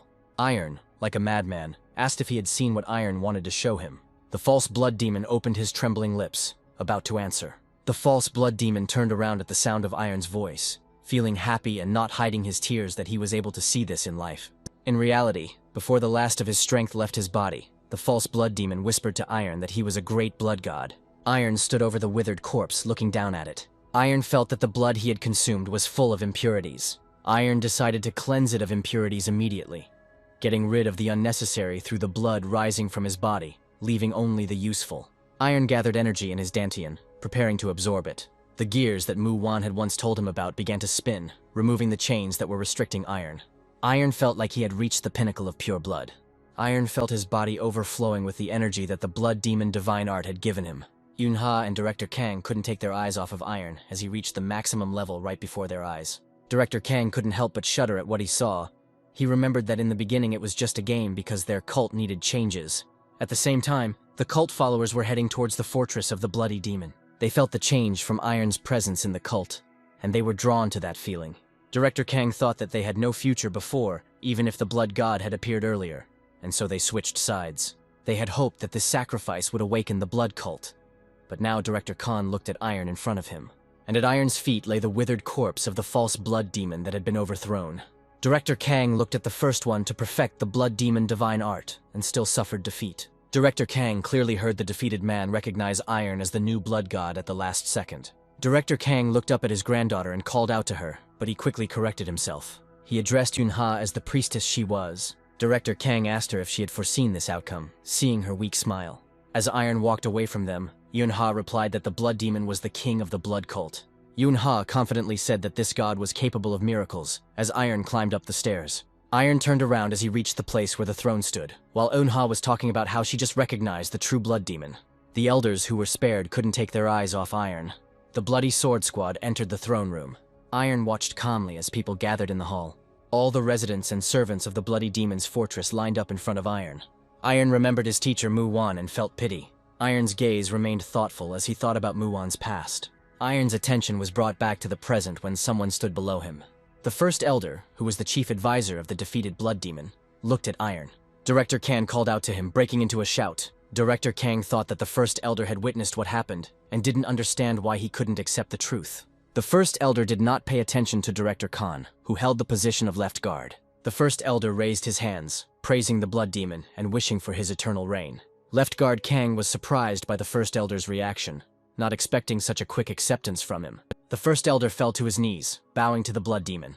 The rest of the followers fell to their knees after him, wishing honor and eternal rule for the bloody demon. Iron looked at them, remembering himself. Iron saw before him poor people stuck in the ruins of their lives. As his followers praised him, stretching their hands to the sky, Iron thought that they were similar in that they had lost everything and dreamed of revenge. Iron closed his eyes, deciding that as a student of his teachers, he had to answer this call, and blood began to flow from his eyes. Iron kept his eyes closed as the blood drew a pattern on his body using internal energy. Left guard. Can continued to kneel and couldn't believe his eyes as he watched the pattern spread across Iron's body. Iron was almost finished with the blood pattern decorating his body. The sight captivated all who could see. The left guard could not take his eyes off it, saying that Iron was the one they had been waiting for so long, the god of their cult. Iron opened his eyes, looking at his followers. The followers saw behind his back a gathered energy, depicting a bloody demon. The followers bowed to the ground, praising the power of the true blood demon they had seen. Iron continued to look at them as the blood pattern slowly disappeared from his body. The elders continued to praise Iron. Iron interrupted them with one word. Iron began to walk down the stairs, rubbing his face and saying that he knew it would end like this while his followers looked at him. Iron told everyone to get up because he didn't like that, and the first elder started speaking doctrine that said to behave like that. Iron turned to Yunha, asking what this doctrine was. Yunha rose to her feet, quickly explaining that it was a set of rules from one of the former lords. Iron pointed his finger towards the first elder, voicing the conclusion that he himself determined how his subordinates should behave. The first elder slightly lowered his head, saying that he would obey Iron's wishes. Behind Iron, the withered body moved slightly. Senior Khan noticed this. Chief Han reached for his sword, surprised that the false blood demon was still alive. Iron simply waved his hand, telling Chief Han to forget about it, because he didn't stand a chance anyway. Iron looked at the false blood demon, realizing that it was completely broken. The false blood demon, completely dried up, moved slightly on the floor. Iron scratched his neck, clicking his tongue in displeasure, and said that he planned to take care of the Heavenly Clan as well, which raised questions from the first elder. Iron raised his hand, extending his index and middle fingers, saying that he would show everything now. Iron pressed on the important points on the false blood demon's body. The elders watched him, not hiding their surprise. The body of the false blood demon rose from the floor, its limbs twisted in a spasm, and it began to shake. The elders exclaimed, trying to comprehend what they saw. They saw how the body of the deposed lord changed, recognizing the technique of reverse transformation. Senior Han and Left Guard Kang were shocked to hear that no one had noticed this technique before, not even the former leader. Iron interrupted them, reminding them that he was from the Heavenly Clan, despite the Left Guard's misunderstanding. Iron checked whether the Left Guard knew that this technique allows one to change the body at will. Left Guard Kang fell silent, realizing that this was a Heavenly Demon technique. Iron patted the Left Guard on the shoulder, saying that they would discuss this later. Iron called out to Yunha, the priestess, who immediately responded to him, saying that she would obey any of his orders. Iron walked closer to her, ignoring the others, and asked if the pond of 10,000 bloods had disappeared. After some time, Yunha, the priestess, led Iron down the stairs under the palace building. Iron felt that the place was full of demonic energy that was helping him to cleanse himself, noting that people outside the cult would not be able to withstand such a flow. Yunha stopped when she reached the end of the stairs and informed Iron that they had made it. They stood at the approach to the pond of 10,000 bloods, where the blood of all the occultists was collected. Yunha added that this is the place where the cult leader sheds his blood for the blessing ceremony, just like the previous one did. Yunha handed Iron the ceremonial robes, but Iron refused, saying that he did not need unnecessary formalities. Yunha, the priestess, wanted to argue, but Iron interrupted her, asking what a god was in her opinion. The priestess thought for a moment, trying to figure out how to answer correctly. The priestess was confident in her answer, saying that the blood demon, Iron, was the true god. But Iron said that he was expecting a different answer. Iron asked her to talk about the concept of a god, so she would answer what makes a god, making it clear to Yunha that she wanted to hear the definition of a god. Hearing the answer that it was a super being that led to prosperity and fulfilled human desires, Iron agreed. Iron raised his hand, asking the priestess why he was considered a god. He agreed that he defeated the others, but the punishment did not make him a god. Priestess Unha looked at him, not quite understanding what he meant. She was saying that having control over the blood art was enough.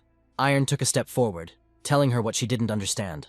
Iron walked towards the lake, telling Yunha, who was looking at him, that no one had ever shown her this before. Iron extended his hand over the lake of 10,000 bloods, telling the priestess to watch carefully. Iron released a drop of blood into the lake, telling Yunha that he would show her why he was a god. His blood mixed with the blood that filled the lake. Even the people in the throne room at this moment felt the vibration that passed through the fortress of the blood demon. The elders and the left guard looked around, intuitively understanding that this was the work of Iron, their blood god. Iron closed his eyes, focusing on the sensations. Iron could sense the energy of all the cult followers in the fortress, no matter where they were, and the followers also felt his presence. They looked towards the palace. Iron opened his eyes, filled with energy. A tornado of blood rose from the lake. Yunha covered herself from the gusts of wind and energy with her hands, while Iron stood calmly on the shore of the lake. Yunha couldn't believe her eyes. She had never seen or heard of anything like this. Yunha shouted at Iron that she had never even read about such a thing, and Iron wasn't even surprised. Iron continued to look at the tornado in front of him, reaching out his hand towards it, and explained that during Teacher Muwan's time, such a thing was not possible. Iron thought again, remembering the past with the teacher. Iron remembered listening carefully to Muwan's words about the divine art being slightly different from the one Muwan had learned. To satisfy Iron's curiosity about why this happened, Muwan told him what the Demon Queen had told him back then. Muwan shared that the divine art reminded him of the magic of the destroyed Gehenna race, and Muwan had to overcome it. And so, Iron learned that Muwan and the Demon Queen were working together to redefine the divine art. Muwan then said that strength was needed to test the power of the new divine art, and mentioned a new feature in the technique. In the present, the energy from the tornado above the lake spread out around, drawing a pattern, while Iron recalled the words about the combination of magic and combat techniques. Iron drew a magic circle with energy, recalling Muwan's words about blood art acting like a spell. Iron finished the inscription by saying that a god must not only punish, but also bless, otherwise he will not be a god. At Iron's command, energy from the blood tornado spread around. Yunhaya had to close her eyes from the bright flash of light that covered the entire dungeon where the lake was located. The blood tornado disappeared, leaving behind faint swirls of blood that faded over time. Bloody rain began to fall from the ceiling, and Iron reached out to catch a few drops. Priestess Yunha, who was standing behind him, looked at the ceiling in surprise, not understanding what had happened. Yunha turned to Iron, her lord, asking what was going on. Without waiting for an answer, Yunha felt a strong weakness throughout her body and fell to her knees. Her eyes were wide open when she suddenly felt something all over her body. Iron turned slightly towards her, telling her not to worry. Feeling even weaker, Yunha heard Iron say that she would feel different after waking up. Yunha fell to the ground. Yunha was lying unconscious on the ground near the Lake of 10,000 Bloods. All the followers who were in the fortress of the Bloody Demon repeated her fate. They lay unconscious on the street. Sometime after everyone woke up, Left Guard Khan couldn't hide his satisfied smile. Iron sat on the throne, looking at his subordinates who were excited about the changes, and asked if they liked it, if they felt better. The faces of the left guard and the elders glowed with happiness and health. The gray hair disappeared. They couldn't contain their impulse and all fell to their knees before Iron, thanking him for the Bloody Demon's immeasurable mercy. Iron reminded them that he had already told them not to prostrate themselves before him.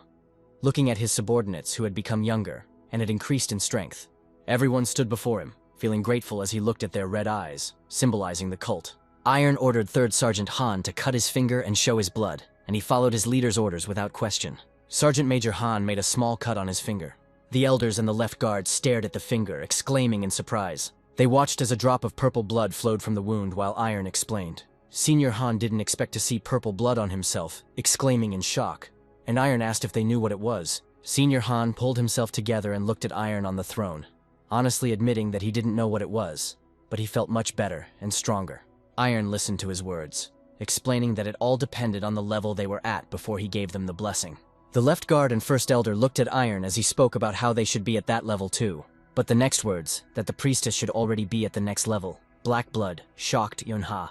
Yunha tried to understand why she had become stronger despite having less achievements to begin with, and Iron simply pointed out that she was a priestess. Iron pointed to himself, explaining that he was now influencing her power. Iron explained that he had used the new ability of the Blood Demon Divine Art on the followers. Now, all who join the cult and learn the bloody arts will become stronger, but will become Iron's debtor. Iron rose from his throne, saying he wanted to see the rest of the followers, and the left guard offered a seat. The people in the Blood Demon Fortress began to look much more alive and healthy after receiving Iron's blessing. The left guard told Iron that even the most hungry and sick had become more lively as they watched from the terrace. Iron agreed with his words, continuing to look down on his followers, but noted that this would not last long. Iron turned slightly to the left guard, asking about the problem of money that they lacked, and Guard Khan winced. The left guard and the first elder lowered their heads, admitting that it was all the fault of the guards and elders. Iron corrected him, saying that it was all the former leader and the dead elders. Iron turned to face them, saying that they would not find peace even after death, and would pay dearly for what they had done. Iron closed his eyes, frowning, and noted that they could have kept everything from falling apart so badly. The left guard hesitated when Iron asked about the cult not lasting until next month. The left guard admitted that they had even sold their shares in Gava's company in order to get out of trouble. but the guild was on the verge of collapse. The left guard continued to talk about how they were going to clear a couple of portals. But Iron appeared, sighing at that moment. Iron was devastated by this news. He looked up to the sky, wondering why the teachers sent him to these people. The left guard again drew his attention, saying that the biggest problem was the lack of elders. He explained that each elder was responsible for his own palace, holding a specific role, and their head was the leader. Iron waved his hand when he heard that there was no one to do the work of the dead. He suggested simply promoting the deputies who were trained by the elders. The left guard reminded Iron that the deputies were loyal to their elders. The left guard was adamant that anyone who did not swear allegiance should be executed, and the first elder felt uneasy. Iron corrected him, saying that it was not worth getting rid of people when there were few workers. But the left guard was afraid of a rebellion. Iron asked honestly if the left guard really thought they could go against him, but he didn't wait for an answer, leaving his word final. The left guard bowed respectfully, accepting the order. Iron remembered something else, catching the attention of the left guard, Khan. Left guard Khan was shocked when Iron told him that he would become the leader of the cult. Iron calmly repeated, saying that he would become the leader, not paying much attention to the shock of Guardian Khan, who began to talk about the role of the leader. Iron interrupted him, saying that the cult leader is not a bloody demon, that these roles need to be separated, and that this was simply not thought about before. Iron continued speaking, pointing out that the left guard had kept the corporation afloat for decades despite it coming to an end. The left guard continued to listen to him with his mouth slightly open when Iron reminded him that he also took care of the blood cult. Iron pointed out his understanding of what was happening outside, in the world, and what was happening inside the cult. Iron came even closer to him, saying that the role of the cult leader should go to him, and the left guard turned to the elders. The elders bowed, saying that they would follow whatever the blood demon ordered. Iron looked back at Khan's left guard, drawing his attention to himself. The left guard froze when he heard Iron say that he was now the leader of the bloody cult. Left guard Khan covered his mouth, which had been open in shock the entire time. Left guard Khan dropped to one knee in front of Iron. Left guard Khan took on the role of cult leader, vowing that he would prove himself worthy of such responsibility. Iron leaned towards him and placed his hand on his shoulder, stating that the words of the cult leader Khan already sounded like the words of a true leader. Iron looked at him, his eyes lit up with inner energy. His mood changed as he asked the cult leader Kanu a question. Cult leader Khan became nervous when he heard Iron asking how he was going to solve the income problem. Iron looked up at the others, causing them to flinch, and asked if they had any ideas. The elders bowed their heads in silence, not knowing what to answer. Behind them appeared the priestess Yun-Ha, who asked that this matter be left to her. Yun-Ha moved closer to Iron and the new cult leader, Khan, stating that she may not know as much about the cult's affairs as her grandfather. Yun-Ha was confident as she continued to say that she understood the situation from the outside better than anyone else and had experience in managing a corporation. Iron looked at her, doubting Yun-Ha's claim that she could solve the cult's income problem in a week. Yun-Ha waited for his decision, while Iron thought that she could handle it if she had experience with her grandfather's corporation. Iron agreed, giving her the right to decide the matter. A week later, Yun-Ha stood in front of the closed door with a tablet in her hands, asking Iron, the blood demon, for permission to enter. Iron sat in the lotus position with his back to the door and allowed her to enter to report the situation. When Yun-Ha opened the door, Iron asked how things were going, slightly nervous. Yun-Ha turned on her tablet and began talking about all the company's stocks and assets. Iron's face was full of shock when he heard that everything was sold, and the only thing he could do was ask her again. Iron regained his composure and sat down facing Yun-Ha, asking her again what she did. Yun-Ha confirmed, and Iron asked if it was true that they had to sell absolutely everything. Yun-Ha told him that the corporation had already served its purpose, but Iron could tell that he wanted more details. Yun-Ha continued, explaining what the corporation had already done, pointing to the blocking of the entrance to the Blood Demon's fortress. Yun-Ha mentioned that a way was devised to keep the company afloat. Yun-Ha continued speaking while looking at her tablet, explaining that many shares had already been sold, and the company's growth would make it difficult to sell their stake any further. Yun-Ha ended by concluding that she had simply solved the problem ahead of time. While Iron listened to her detailed explanation in surprise, Iron praised her, realizing that she had done the right thing, and Yun-Ha bowed to him in gratitude for his words. Yun-Ha continued by saying that she also abolished both guilds, which sparked new interest from Iron.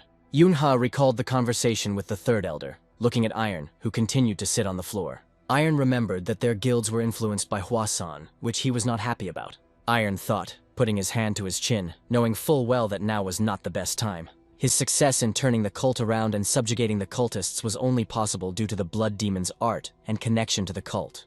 Iron knew that he couldn't go against the Hwasan Guild now because he might lose everything he had worked for. Meanwhile, Yun-Ha continued, saying that she decided to start their activities from scratch. Iron folded his arms across his chest again, wondering what that could mean. Yunha excitedly said that she was going to open a new guild and build it from scratch. Yunha's idea was like trying to cross high snowy mountains, but she was aware of the risks and competition. Yunha confidently stated that the blood cult was not the same as before. Feeling that everything would work out, Iron brought her down to earth, saying that they had only gotten a little better and still had a lot of problems. Yunha, who fell to her knees in surprise, looked at Iron, losing her previous confidence. Iron began listing the problems, pointing out that the cult lacked experience and that fighting monsters was different from fighting people. Yunha lowered her head, acknowledging his point. Hearing Iron's words about how they could gain experience and become stronger, Yunha looked up at him, asking what kind of method that was. Iron promised to tell her later and asked if she had chosen a name, which made Yunha gather her courage again, sitting up straight on the floor. Yunha, with sparkling eyes, declared that she would name the guild after Iron, listing in the name all the titles that she considered him worthy of. Iron turned pale upon hearing the title, telling Yunha to seriously forget about it. Yunha placed her hands on the floor as if she had been hit by his reaction, not understanding why Iron didn't like it while he was talking about the title. Yunha came to her senses after hearing that her name would be in the title and began asking Iron about his choice. Iron pointed his finger at her, saying that she would be the guild leader, but Yunha started to insist that only he could be the leader. Yunha stopped arguing loudly and stared at him when Iron said that she was very stupid sometimes. Iron began to explain to her, asking if she had forgotten who he was, and reminding her that he was not allowed to operate outside the fortress. Iron pointed at Yunha, who was listening attentively, saying that she was suitable for the role of leader because nothing was known about her.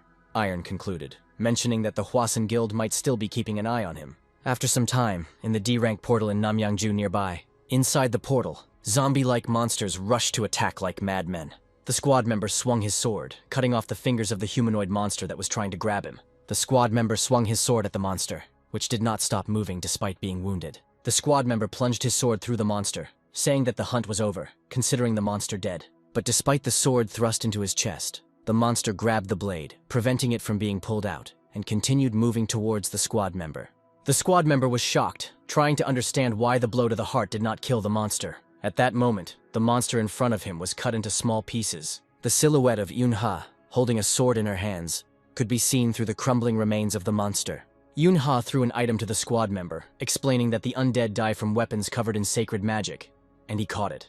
The other members of their squad informed Yunha that everything was cleared. At the command of Yunha, who was now the guild leader, the squad members dropped to the ground and pressed their hand to the ground. In Yunha's memories, Iron appeared, explaining to her the art of absorbing the blood demon. Yunha didn't understand how they could use it, but Iron reassured her that it was possible because of his connection with his priestess. Currently, the squad members were experiencing the art of absorbing the blood demon in practice by collecting energy from the monsters they killed. That same evening at the pier bar in Dongdaemun, rumors were spreading inside the bar, with patrons discussing the new guild that had settled in Namyangju. Many shared gossip that they had heard somewhere. There you could also hear rumors about the Hwasun Guild. They discussed that the leader of the Scarlet Plum Blossom Squad, In Woo, was leaving somewhere. Iron walked straight to the bar where Chan Ho-seok stood, wiping glasses. Chan Ho-seok saw a familiar face approaching him. Iron stopped in front of him, not saying anything first. Jang Ho-seok took out a clean glass, telling Iron that if he held a grudge about the past, it was better not to talk about it. Jang Ho-seok poured him some alcohol into a glass, saying that it was a common thing in a place like this. Iron looked at the glass held out to him, remaining silent. Iron raised the glass to his mouth, continuing to look at Chan Ho-seok. After placing his empty glass on the counter, Iron heard a question from Chan Ho-seok about how Iron ended up joining the clan. Jang Ho-seok continued speaking, mentioning that the black market is on good terms with the blood cult. Chang Ho-seok suggested that Iron was unlikely to come with a personal question if he was an occultist, and Iron finally agreed vaguely. Chan Ho-seok adjusted his glasses, asking Iron what brought him here. Iron said he needed access to the black market. Chang Ho-seok looked at him seriously, saying that Iron did not have the authority to make such a request. Iron wordlessly threw the medallion with the tassel onto the bar counter. Chan Ho-seok stared in surprise at the tassel medallion on the bar counter. Chang Ho-seok picked it up to take a closer look, asking Iron if he was really a great elder in the blood cult. Iron sarcastically asked if it wasn't obvious, but Chan Ho-seok honestly said that he found it hard to believe, but access would still be expensive. Iron, without hesitation, immediately said that he had information for Chan Ho-seok. Jang Ho-seok tensed up a little when he heard his words and asked what kind of information it was. Iron's eyes lit up with internal energy as he informed Jang Ho-seok that this generation's blood demon had been deposed. Jang Ho-seok asked in surprise about the overthrow of the blood demon. Chan Ho-seok looked at Iron, saying that this just couldn't be happening. It was obvious that he was nervous. Iron chuckled, telling him that he reacted as if he knew very well about the king's bloody fortress. Before Chan Ho-seok could respond, Iron's bloody needle flew towards his neck. Iron didn't move from his place. He continued to talk about how Chan Ho-seok knew so much, but not about overthrowing the former blood demon. Iron pulled out his hand from his pocket, which was enveloped in a weak energy, and guessed that there was a rat in the fortress, watching Chang Ho-seok's reaction. Jang Ho-seok asked Iron if he understood what he was doing, regaining his composure with the needle threatening him at his neck. Iron ignored his question, continuing to ask him about his place in the blood cult. Chang Ho-seok slowly reached for the weapon under the counter, warning Iron not to do anything he would regret. Behind Iron, Jang Ho-seok's subordinates did not hold back their killing intent as they looked at Iron. Chan Ho-seok grabbed the sword under the counter. Iron noted that his information gathering wasn't that important right now, dispelling the energy of the needle at Chang Ho-seok's neck. Iron asked again about the black market as if nothing had happened while Chang Ho-seok was adjusting his collar after the needle disappeared. Chang Ho-seok replied that he could not guarantee anything, and first needed permission from his superiors. Iron wasn't surprised, saying that he knew about it and led to another, once again attracting Chang Ho-seok's attention. Iron's words about needing to meet the Black King caused a strong reaction from Chang Ho-seok. Jang Ho-seok's subordinates sitting behind him at the bar reacted the same way. The next moment, Jang Ho-seok and his subordinates pointed their swords at Iron. Iron didn't even bat an eyelid when Chan Ho-seok pressed the tip of his sword to his neck, telling him that Iron had crossed the line. Jang Ho-seok was angry, saying that Iron wouldn't be able to get away with it after he so easily named the Black King. Iron asked if they were going overboard with a certain name, and Jang Ho-seok replied that he didn't believe that such an ignorant person could be an elder. Chang Ho-seok adjusted his glasses. Without lowering the sword that threatened Iron, he concluded that Iron did not belong to the blood cult, and asked about his purpose. Jang Ho-seok's sword drew blood from Iron's neck when Jang Ho-seok told him that if he told the truth, he would be released. Iron calmly said about the blood, which puzzled Chan Ho-seok. Iron looked down at his sword, saying that the blood was flowing as drops of blood ran down the blade to the hilt. Iron's blood reached Chang Ho-seok's hand. Chan Ho-seok flinched as he felt that it wasn't just blood. Chang Ho-seok screamed in pain, but did not let go of the sword pointed at the calm Iron until his subordinates realized what was happening. Iron told him that the blood of true followers of the cult is not affected by the poison that Chan Ho-seok added to the whiskey. Iron watched as Jang Ho-seok held the sword, which was now too heavy, with a trembling hand, saying that that poison could kill anyone. Jang Ho-seok's subordinates shouted at Iron, but he did not take his eyes off Jang Ho-seok, saying that he would not kill him so as not to spoil his relationship with the Black King. Iron repeated his question, looking at Chang Ho-seok's agony from the poison that still held the sword, asking for his right to see the leader.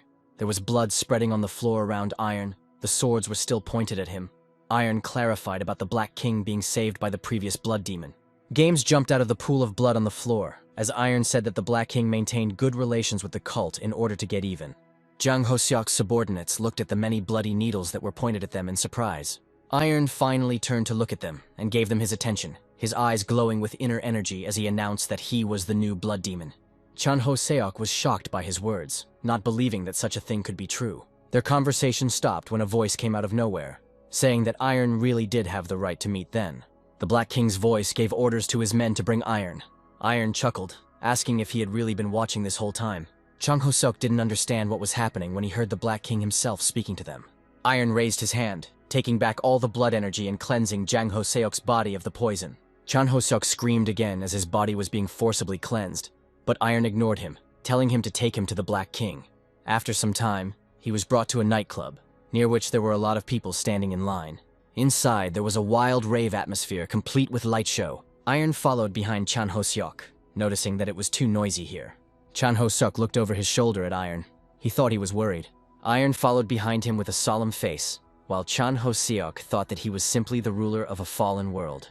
Chan Ho-seok was sure that for the Black King, who ruled the darkness across the continent, Iron was nothing but dust under his feet.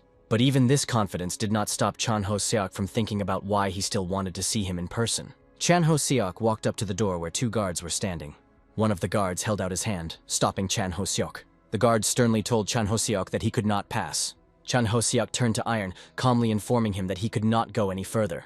Chan Ho-seok pushed his glasses up the bridge of his nose, arrogantly wishing Iron luck as he walked back. The guards looked at each other as he left. One of them took out a key card and applied it to open the doors. The guard turned to Iron, telling him to follow him, and walked through the open doors. Iron followed up the stairs into the dimly lit area. Iron thought that it was ridiculous for such a strong man to stand guard at the door. Iron turned around, remembering the people who were in the bar. Iron recalled those he had seen, recognizing most of them as high-ranking members of the Black Sect. Iron was distracted from his thoughts by looking ahead. The guard pointed to the stairs, where there were many guards standing on both sides, showing Iron the way. Iron walked up the stairs, ignoring the guards he passed. Iron reached for the door to open it. The next moment, Iron was transported to another place, looking ahead in surprise with his hand still outstretched. Iron was inside the normal apartment, still in shock at how everything around him had suddenly changed. The man on the couch caught his attention by saying that he didn't mean to scare Iron and apologized. The Black King, with his tie half untied, indicated that he had strong protection due to the importance of his peace. Iron looked at the Black King, greeting him. The Black King introduced himself with a predatory smile, calling himself the master of this place, his body enveloped in energy. The Black King pointed to the sofa, inviting Iron to sit down. Iron sat down with a not very pleased face, listening to the Black King's offer of a drink. Iron thanked him, but said that there was no point in it, since he did not get drunk. The Black King didn't try to persuade him. He simply snapped his fingers, dissolving the bottle on the table. The Black King challenged Iron, wanting to know why he wanted to see him. Iron asked directly about their assistance to the blood cult all this time. The Black King said that kindness is valued in the world, trying to refer to this while taking a sip of alcohol. Iron called kindness as a reason nonsense, attracting more attention from the Black King. Iron remained confident that there was another reason, not taking his eyes off the Black King. The Black King smiled at the corners of his lips when he heard his words. The Black King placed the empty glass on the table, saying that the information about the change of the blood demon was useful to them. When the Black King said that Leader Khan was now in charge of the cult, Iron asked a question, wanting to know if all the rats had died. The Black King quickly justified himself by naming the elder who shared information with them and was killed by Iron. Iron lowered his head, calling the dead man an idiot, and the Black King cheered up, saying that they could consider each other comrades in exchanging information. The Black King agreed, calling the elder a fool who had long since fallen behind the times. The Black King continued to talk about how choosing Kang as the leader was the right thing to do, and that it would help expand the influence of Yun Ha's guild. Iron looked at the Black King, who placed his hands on his knees and leaned closer to him to say something. The Black King folded his hands in front of him, trying to find out from Iron if the blood demon and the cult leader were working together. Iron didn't give him a clear answer. Iron chuckled as he asked the Black King about the rules of the black market, where any information was provided for a fee. The Black King laughed, agreeing with him, but said that he had too many questions for him. The Black King pointed at Iron, calling him by his full name. Iron was not pleased to hear his name reminding him of the past. The Black King began to talk about what happened at Vulcan's burial site, mentioning the corpse of Shin Hong, who was looking for a specific slave there. That same day, a huge hole was found in the ceiling, and most of the slaves escaped from there. The Black King continued speaking, mentioning that at the same time, someone appeared on the black market who mentioned an incident from 5 years ago. The Black King mentioned that the slave Shin Hong was looking for had also entered the guild 5 years ago, and the Black King didn't think it was a coincidence. The Black King was sure that he had solved the riddle, but until the moment when Iron raised his head and said that he did not believe in coincidences or fate. Iron looked at the Black King, not hiding the inner energy in his eyes, saying that he was building his future with his own hands. The Black King was amazed. The Black King covered his face with his hand, finally realizing that Iron had intentionally left hints about himself, and said that he was much more interesting than he thought. Iron waved his hand, saying that he had only come this far thanks to them. Iron said that it was still difficult for him to learn about them on his own. Looking very serious, the Black King asked again, seeing Iron's confidence. Without waiting for an answer, the Black King burst out laughing, throwing his head back. The Black King wiped away tears of laughter, telling Iron that they would work together. Iron watched the Black King closely as he regained his composure. The Black King spread his arms out to the sides, asking Iron to tell him what he needed. Sometime after the meeting between Iron and the Black King at other closed doors, the Black King adjusted his loose tie, giving himself a serious look. The Black King entered these doors and moved forward along the dark corridor. The Black King dropped to one knee, announcing that he had returned. His mistress, to whom he addressed himself, stood at the window, looking out onto the street. His mistress did not turn to the Black King to ask how everything had gone. The Black King stood on one knee, head bowed. He said that he now understood why she was so interested in him, and he was not an ordinary man. The Black King continued to say that the ordinary player, Lee Iron, who was a slave, had obtained the power of a martial artist. The Black King continued to talk about how it was unclear how he became a blood demon, without having detailed information about Iron's past. His mistress listened as the Black King asked if Iron could really be the legendary blood god. His mistress squeezed their clasped hands tighter when he finished speaking, saying that Vulcan had nothing to do with it, and that they didn't know how to develop a player. The Black King raised his head to look at her, and asked what she thought. His mistress asked him in a trembling voice about his calling Iron a man, saying that it could not be. His mistress trembled, feeling the pressure of Iron's gaze on her, as if he was there, saying that he could only be a monster. The Black King was surprised to hear from her an order to promise Iron everything he wanted, and an instruction to come in person. The Black King did not argue, accepting his mistress's order. His mistress looked out the window, thinking that the one she had been waiting for had finally arrived. That same evening, at Leader Kong's villa in Namyangju, Iron sat on the couch, energy swirling around his hand in the form of vortexes, as he thought about how there was a big risk today. Iron looked at the swirls on his hand, thinking that he was indeed curious about the power of the Black Cult, but not to this extent. Iron remembered the Black King, realizing that he definitely couldn't handle him now. Iron clenched his fist, crushing the vortexes of energy, deciding that he could confirm that their aid to the Blood Demon cult was not without reason. Iron remembered Muwan's words that the Blood Sect and Heaven Sect were equally important, but one group only helped the Blood Sect. Iron looked ahead, remembering that that secret group was called Hao Moon. The next day arrived. Unha stood there in shock, her mouth open and staring straight ahead. Iron was the first to break the silence as Unha tried to get over the shock. Iron asked the Black King, who was sitting on the sofa in front of him with a friendly smile, why he had come. The Black King looked at Iron with the same glowing goodwill, informing him that the investment issue had been resolved. Iron looked at him, not understanding what he meant, and asked about it. The Black King pointed his hand at Unha, who was holding the documents, saying that the Blood Sect needed changes. Next, the Black King pointed at Iron with the documents in his hands, saying that a new blood demon had appeared. The Black King pointed to himself, saying that any investor knows that it is worth investing in adventures with great potential. The Black King, Hasemin, extended his hand to Unha, remembering that he forgot to introduce himself, and she gave in to the moment, but quickly turned away to Iron. Eunha panicked, and told Iron that the investment conditions were incredibly favorable. Eunha said that it was too profitable and too suspicious, getting closer to Iron with a panicked face. Iron asked her to move away and stood up from the sofa, turning to Seimin with an offer to talk in private. Seimin, the Black King, looked at Iron with full willingness and agreed. Iron closed the door behind them as they went into another room. Iron sat down at the table opposite the smiling Seimin, starting a conversation. Iron immediately asked why he had actually come, not wanting to beat around the bush. Seimin pretended not to understand what he meant, repeating the words about investing again, but Iron quickly cut him off. Iron continued to try to get to the truth, asking what Seimin meant when he talked about the guild. Seimin looked at Iron, honestly admitting that he thought he already knew. Seimin began to explain his idea to Iron, gesturing vigorously. He said that the Blood Demon was full of secrets. Seimin pointed to himself, saying that they, the black market, were very curious about them, and he wanted to see for himself.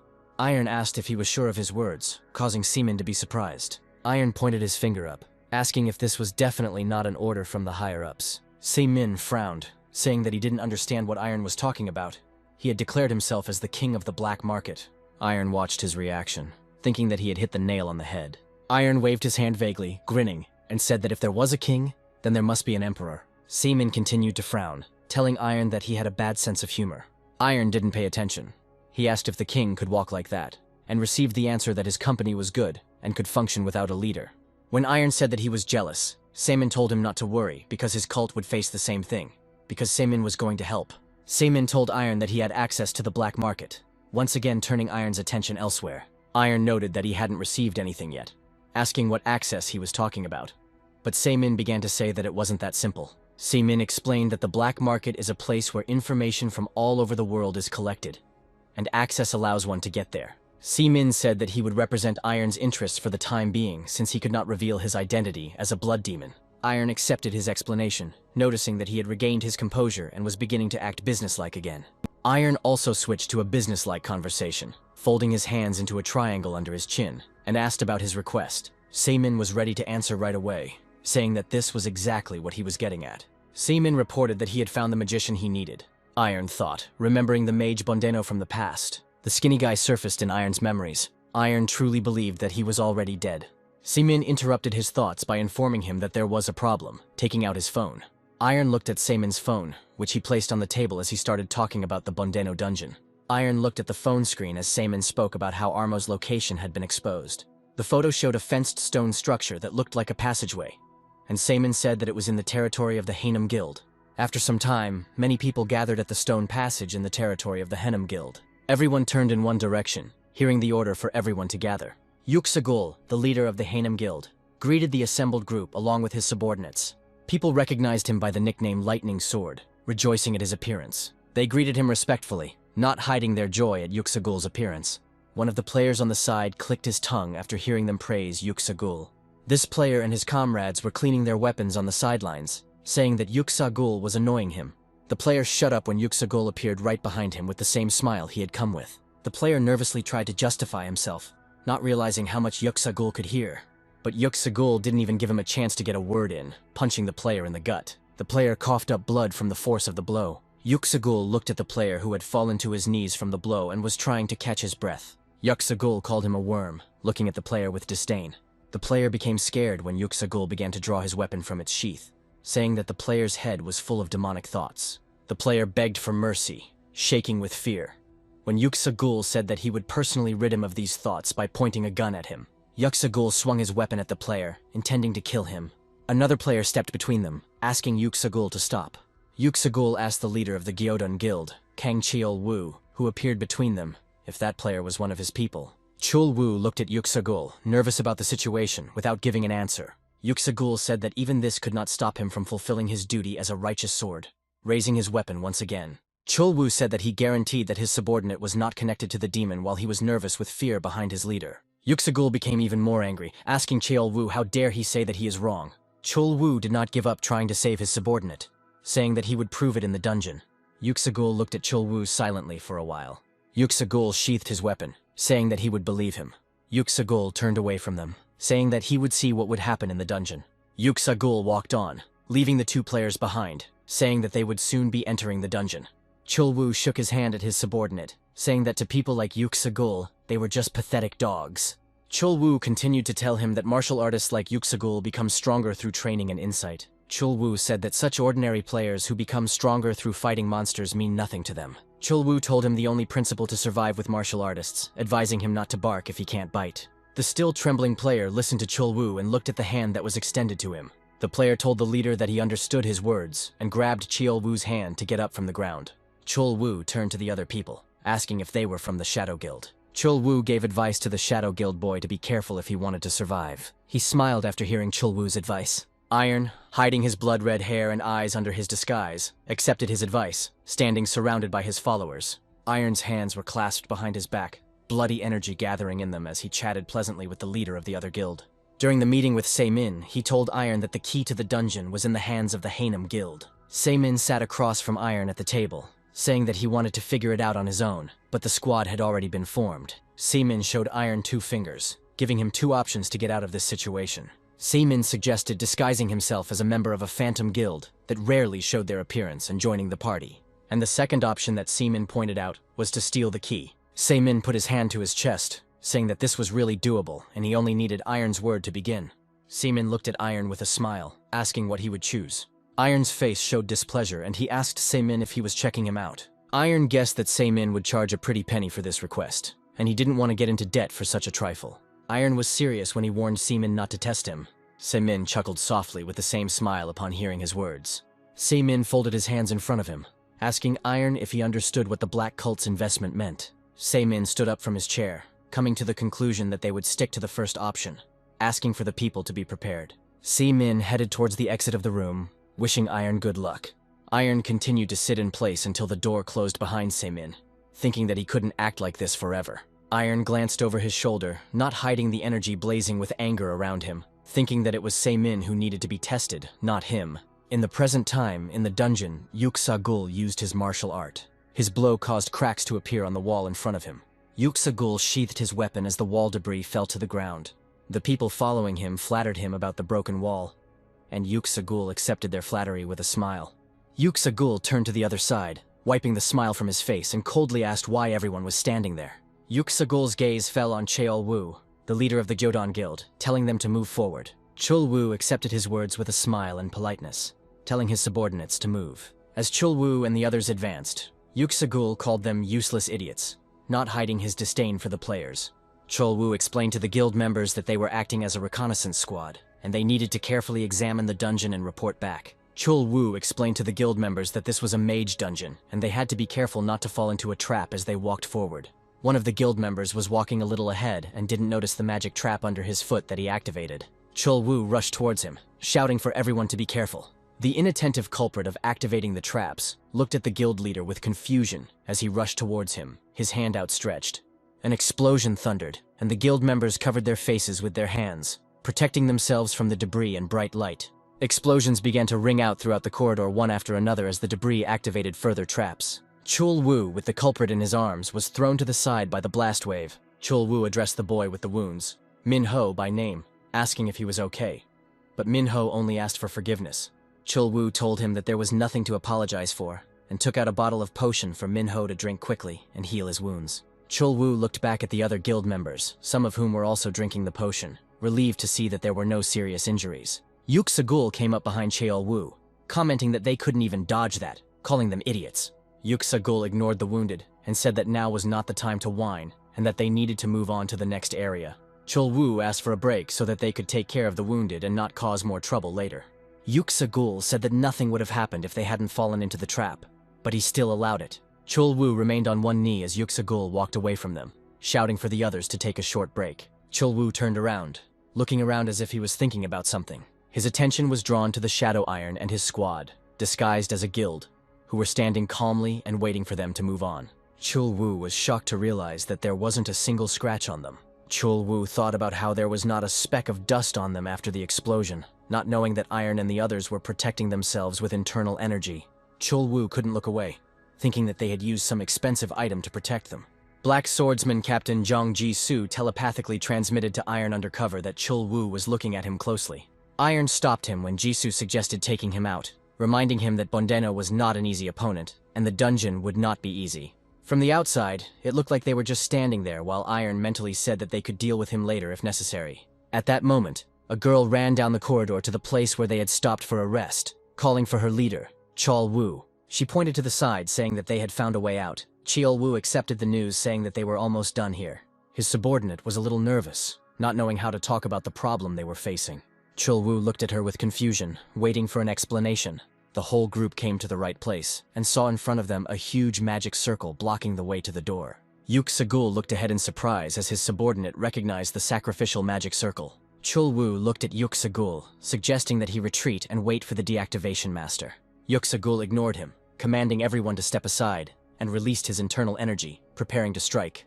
Yuk Sagul was preparing to use the blue wave sword technique. A huge blue wave came out from his weapon, hitting the magic circle. Yuk Sagul was confident that they could destroy this magic circle themselves. Looking at the place where he struck, dust rose from the ground where the magic circle had been, and Yuk Sagul was confident that he had succeeded. But his eyes widened in shock as the dust cleared.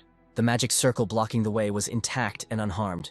Yuk Sagul stared ahead, trying to figure out if this was really a magic circle. He tried to understand where he could have come from if this place was far from the Western lands. Yuk Sagul clenched his fist, trembling with indignation.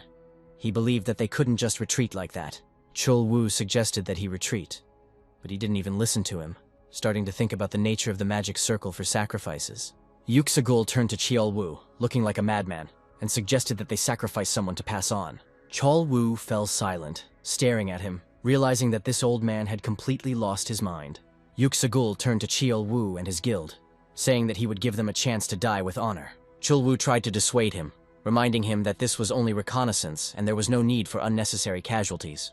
Yuk Sagul shouted at him, ordering him to remain silent. Yuk Sagul insisted that the mages in this dungeon could get out and harm their comrades while they were hesitating. The Gyodon Guild listened in shock as Yuk Sagul screamed that idiots like them couldn't defend themselves against mages. Yuk Sagul pointed a gun at them, threatening to personally kill those who disagreed with him. The weapon was pointed at Chul Wu when Yuk Sagul reminded him of his promise to prove that his guild was not traitors. Yuk Sagul was completely serious. He told Chul Wu to choose who would be the victim. Chul Wu clenched his jaw, mentally cursing at Yuk Sagul. Cheol Wu has been preparing for death his entire life as a player due to the danger of fighting monsters. But now, in front of Chul Wu stood the greedy scum that were influencing his life. Chul Wu stood motionless as the sword was pointed at him, fuming at why he was only going to die a miserable death. Chul Wu resigned himself, saying that he could not make a choice.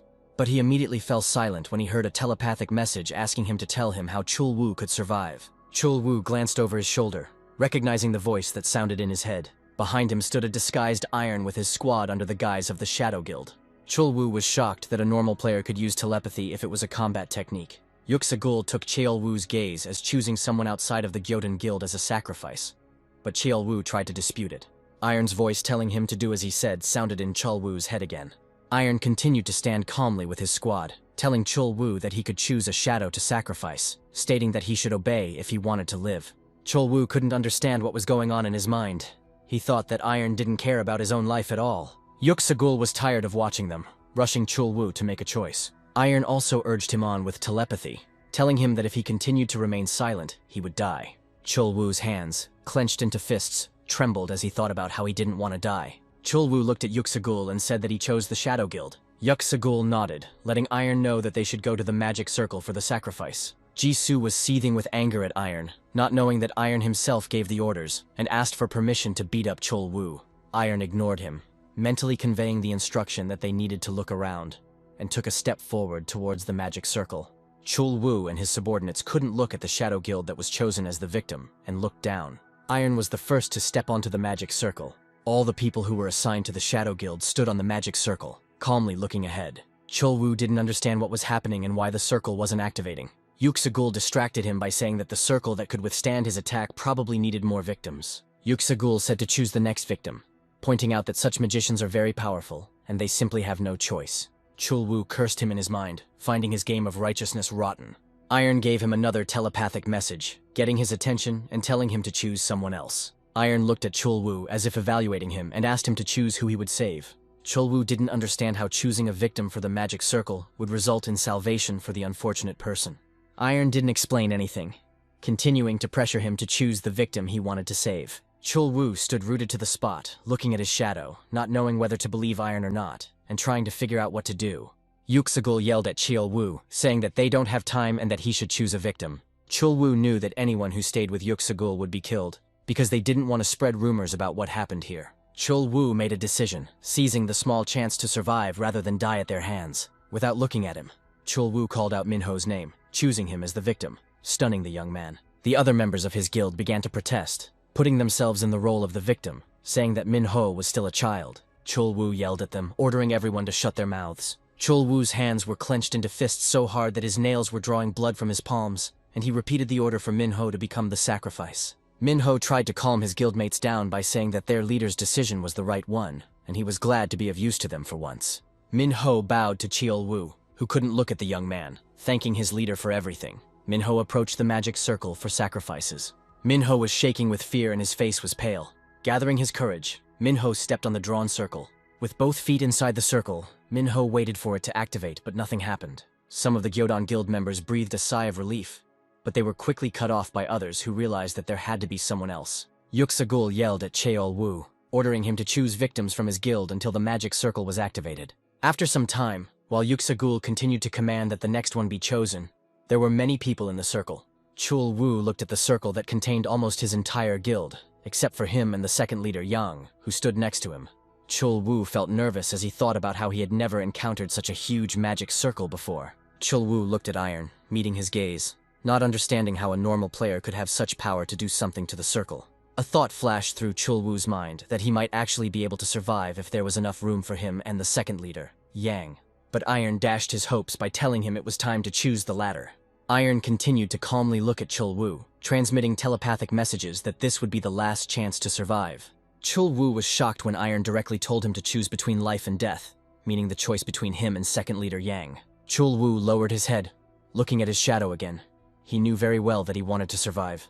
To say otherwise would be a lie. Chul Wu thought about how all this time he was like a pathetic dog, flattering bastards like Yuksagul in order to survive. Chul Wu closed his eyes for a moment, making his final choice. He knew he wasn't ready to choose life over someone else. Chul Wu turned to second leader Yang, saying that he was sorry and that leader Yang would have to be the next victim. Second leader Yang told Chul Wu to raise his head. Second leader Yang said that he wanted to become a victim all along, but Chul Wu did not name him. Chul Wu didn't dare raise his head as leader Yang spoke about how he was curious about his behavior, since he always did the best for the guild. Second leader. Yang didn't blame him. He put his hand on Chul Wu's shoulder, saying that he probably had personal reasons for this. Chul Wu couldn't help but shudder as he watched leader Yang walk towards the circle, thinking that he would be remembered as a disgusting person who sacrificed others. Chul Wu raised his head to the ceiling, resigning himself to the fact that he wouldn't be able to survive. The thoughts of the others wouldn't matter, because they had a chance to survive. Chul Wu thought that he had lived his life as a miserable dog, but he was not going to die a miserable death. His attention was drawn again to Iron's voice, which hummed thoughtfully as the second leader, Yang, entered the circle. Iron chuckled as he looked at Chul Wu and said out loud that there were still not enough sacrifices, telepathically adding that he was interested in Chul Wu's choice. Chul Wu chuckled when he heard Iron say that he was testing him, mentally calling him a scumbag. Yuxagul took a step towards Chul Wu, saying that it was finally his turn to be the victim. Yuxagul and his assistants looked like madmen, grinning as they told Chul Wu that they would not forget these sacrifices. Chul Wu turned away from him, no longer being polite, and told him not to talk nonsense as a parting word. Yuxagul's subordinate rushed after Chul Wu, calling him a bastard, but was stopped by being told that Chul Wu was finished anyway.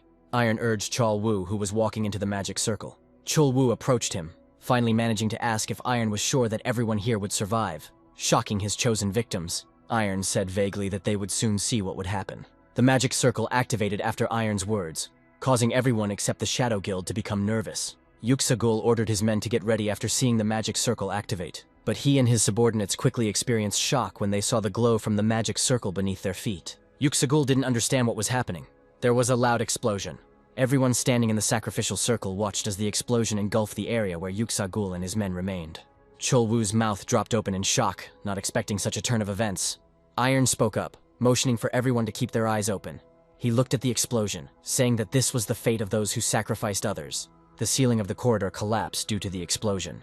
Everyone standing in the magic circle looked at the debris under which Yuxagul and his subordinates were. Chul Wu still stood there with his mouth open, looking at what was happening, while Iron told him that there was originally a magic circle like this here. They looked at the passage they came from, and Iron calmly said that when a sacrifice was made, the passage would explode. Chul Wu turned to Iron, asking how he knew, but Iron simply replied that he knew a lot of things in general, without giving any specifics. Chul Wu didn't bother to question Iron, sighing in relief that the number of victims was equal to the number of players, and they were saved from the explosion. Iron calmly said that only one victim was needed for such a circle. Chul Wu couldn't hold back his emotions, asking Iron again with a puzzled expression. Iron tapped the magic circle, saying that he couldn't create a new one or destroy the old one yet, but it was easy to make adjustments to it. Chul Wu was shocked, doubts swirling in his mind that an ordinary player would be able to make adjustments to the magic circle. Chul Wu couldn't help but ask a question. He asked Iron how this was possible. At that moment, internal energy began to rise from under the rubble in the passage. Yuxagul smashed the debris with his weapon and rose to his feet. Yuxagul was furious and asked Iron who he was. Without waiting for an answer, Yuxagul attacked from a distance, releasing internal energy. Iron didn't move as the attack got closer. Jisoo, the captain of the swordsmen who played the role of the Shadow Guild along with Iron, rushed forward while drawing his weapon. Jisoo blocked Yuxagul's attack by standing in front of Iron. Jisoo was angry. He clenched his jaw and shouted at Yuxagul that he was a shameless scoundrel. Jisoo and the squad members stood in front of Iron, protecting their master. He yelled at Yuxagul because he interfered with the internal energy. Yuxagul asked again in surprise when he heard about internal energy. Yuxagul and his subordinates who had crawled out after the collapse looked at them, and he asked if they were martial artists.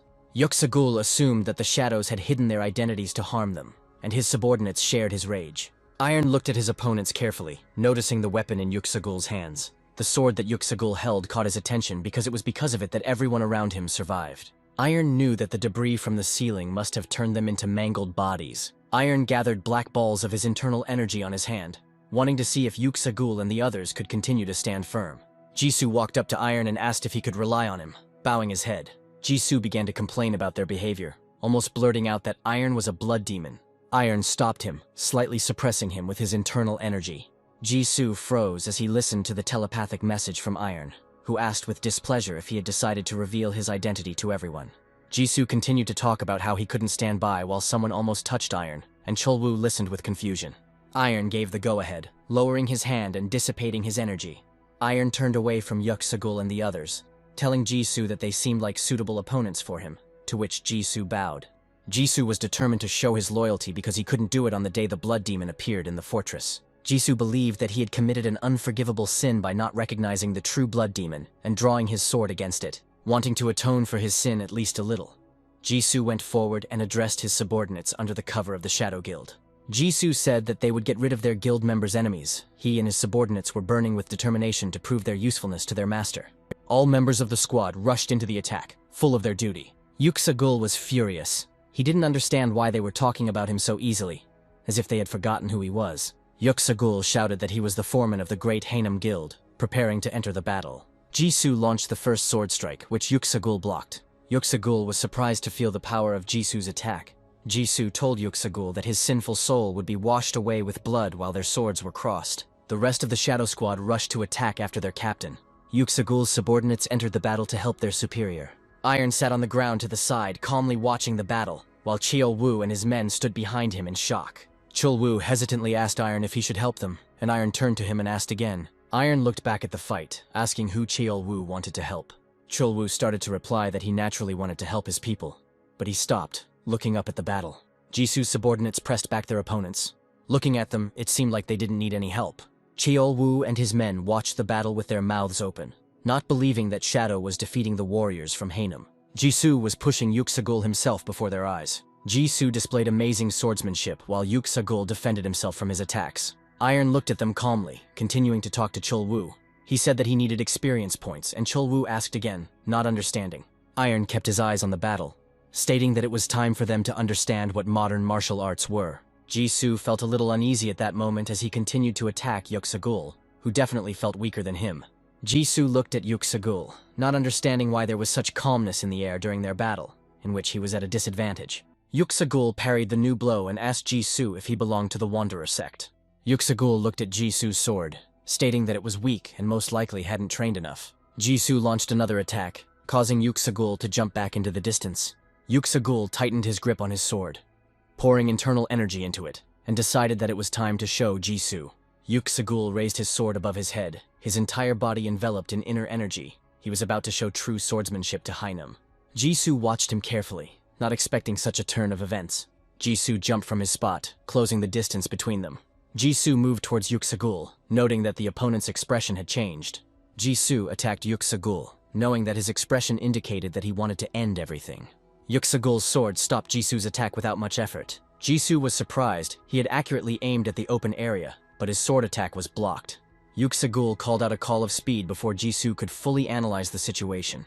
In an instant, Yuxagul appeared behind Jisu, preparing to attack. Jisu turned towards Yuxagul, shocked by the speed of the attack.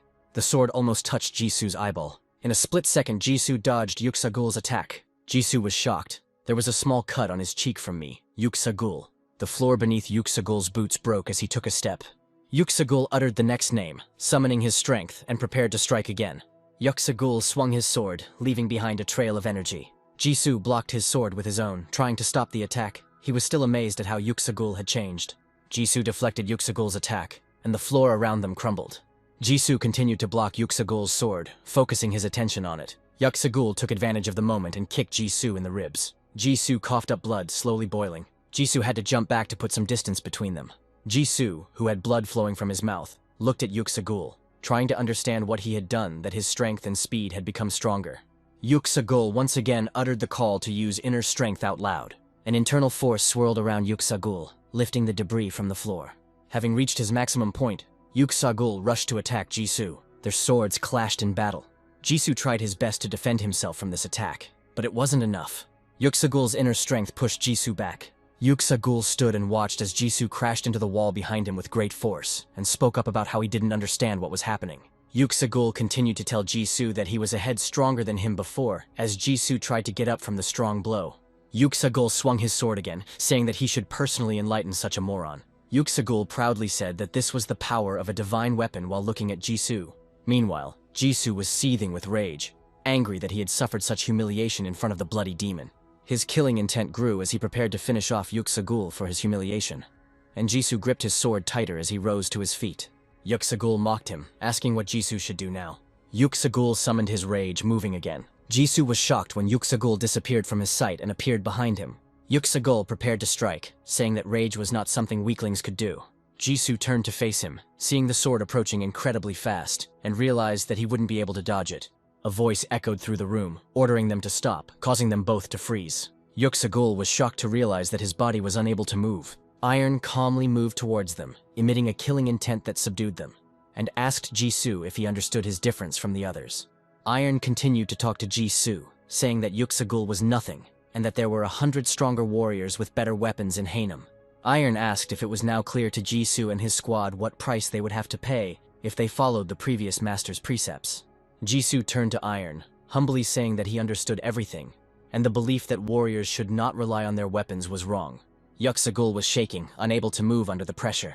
Yuxagul felt a cruel aura, wondering if it was really demonic energy. Yuxagul noticed that Iron had already suppressed his killing intent, but he didn't understand why his body still couldn't move. Yuxagul's eyes widened as Jisoo spoke to him, expressing his gratitude for helping him realize the gravity of his sins. Yuxagul looked at Jisoo in disbelief. The powerful aura that was preventing him from moving now belonged to Jisoo. Jisoo rushed at Yuxagul, saying that this was his retribution for helping him. Yuxagul screamed, trying to stop Jisoo, but Jisoo didn't listen to him, and with one blow he cut off Yuxagul's head. As payback, Jisoo killed him painlessly. Yuxagul's head fell to the ground, and the Gyodan Guild members who had been watching the fight the entire time were shocked. Jisoo gave orders to his subordinates to get rid of the enemies, no longer hiding that they were the Blood Squad and not the Shadow Guild. On command, each member of the Bloody Squad killed their opponent with ease. It looked like they hadn't used their powers to their full potential before. Chulwoo was shocked. He extended his hand to them because Iron said that he would show them the way to survival. Iron, who had regained his red hair and eyes, and his squad, who had finished the cleanup, were now the main threat in Chulwoo's eyes. Chulwoo was scared. He saw a whole squad of demons in front of him. Iron walked towards him, distracting him from his thoughts. Chulwoo fell to his knees, begging Iron and his squad for mercy because he didn't know what else he could do to save his guild. Iron walked straight to the door past Chulwoo, who was kneeling with his head down and fear in his heart. Iron turned around and looked at Chulwoo, asking why he was lying there and if he was going to move on. Chulwoo looked back at Iron in shock, not understanding anything, and the Blood Squad members moved towards Iron, moving away from the lesson they had learned. Iron stopped in front of a huge door with a face carved into it. Iron looked at him carefully, thinking about the look he saw. Iron's hands touched the door leaves. Iron slowly pushed them, and a bright light came through the door. Everyone stood on the threshold of the door, looking forward at the world that opened up before them. Jisoo turned to Iron, no longer hiding his identity as a blood demon, and suggested that he go ahead in case of traps. Iron looked at Jisoo, reassuring him that there would be no more traps and that everything had a limit. Jisoo didn't hide the fact that he didn't quite understand what Iron meant about the limit. Iron calmly began to explain that what people called a dungeon was simply a fragment of another world, just like their fortress. Iron reminded Jisoo that such a world required support, and the price of a dungeon with traps was just extra resources. Jisoo listened to Iron's words about how the dungeon had nothing more to take due to the huge magic circle, proud of his lord's knowledge. Iron explained this by saying that he once led a guild. Iron looked at the space that opened up before them, saying that only the inhabitants of this world would be waiting for them from now on. Iron took a confident step forward, telling the others to follow him. The others followed Iron down the aisle, and the space around them swayed slightly. Iron thought about his words about once leading a guild, remembering the day he met the Black King. Magic circles appeared around them, interrupting Iron's thoughts. Magic circles appeared in front of each person, and the people from the Gyodan Guild felt that the sensations had changed. The energy of the magic circles distorted and changed the space behind them. Out of nowhere, a group of magicians appeared in front of everyone's eyes and created these magic circles. The Gyodan Guild members covered the leader of Chulwoo, asking him to stay behind, but it was useless because the circles were everywhere. Chulwoo was shocked, but something was bothering him. Chulwoo looked at the mages who had created the magic circles and didn't understand why they weren't activating them. The magicians noticed that something was wrong. They looked at Iron, who had energy swirling around his hand. This energy penetrated into all created magic circles. Iron advised the mages to be careful. According to Iron, anyone who deactivates the circles now will feel their mana flowing in the opposite direction, causing excruciating pain. The magicians were shocked by the interference with their magic. One of the elders was amazed that Iron had found the center of the magic circles so quickly and simultaneously disrupted the axes of all of them. Iron continued to calmly watch the mages whose hands were shaking, saying that they could feel everything without explanation. The magic circles began to disappear, which surprised Iron. One of the mages stepped forward, speaking to Iron. He suggested that it was Iron who destroyed the magic circle of sacrifices. The guy looked at Iron, waiting for his answer, and at the same time made the fate of other magicians easier by killing their magic circles. Iron recognized him and told him that he was right. Iron looked at his old friend Bondeno, who had overcome the mana flow disorder and become a true genius while they were apart. Bondeno looked at Iron, considering him a stranger, trying to understand how he was able to understand a type of magic circle unknown to him. Iron stood among the other members of the squad, and Bondeno could not understand what such a talented magician was doing among the warriors. Iron interrupted Bondeno's thoughts by saying that he still had the same stupid expression on his face, which surprised Bondeno. Iron continued to have fun, telling Bondeno that his hairstyle was clearly not suitable for a magician. Bondeno was disoriented, asking Iron if he knew him.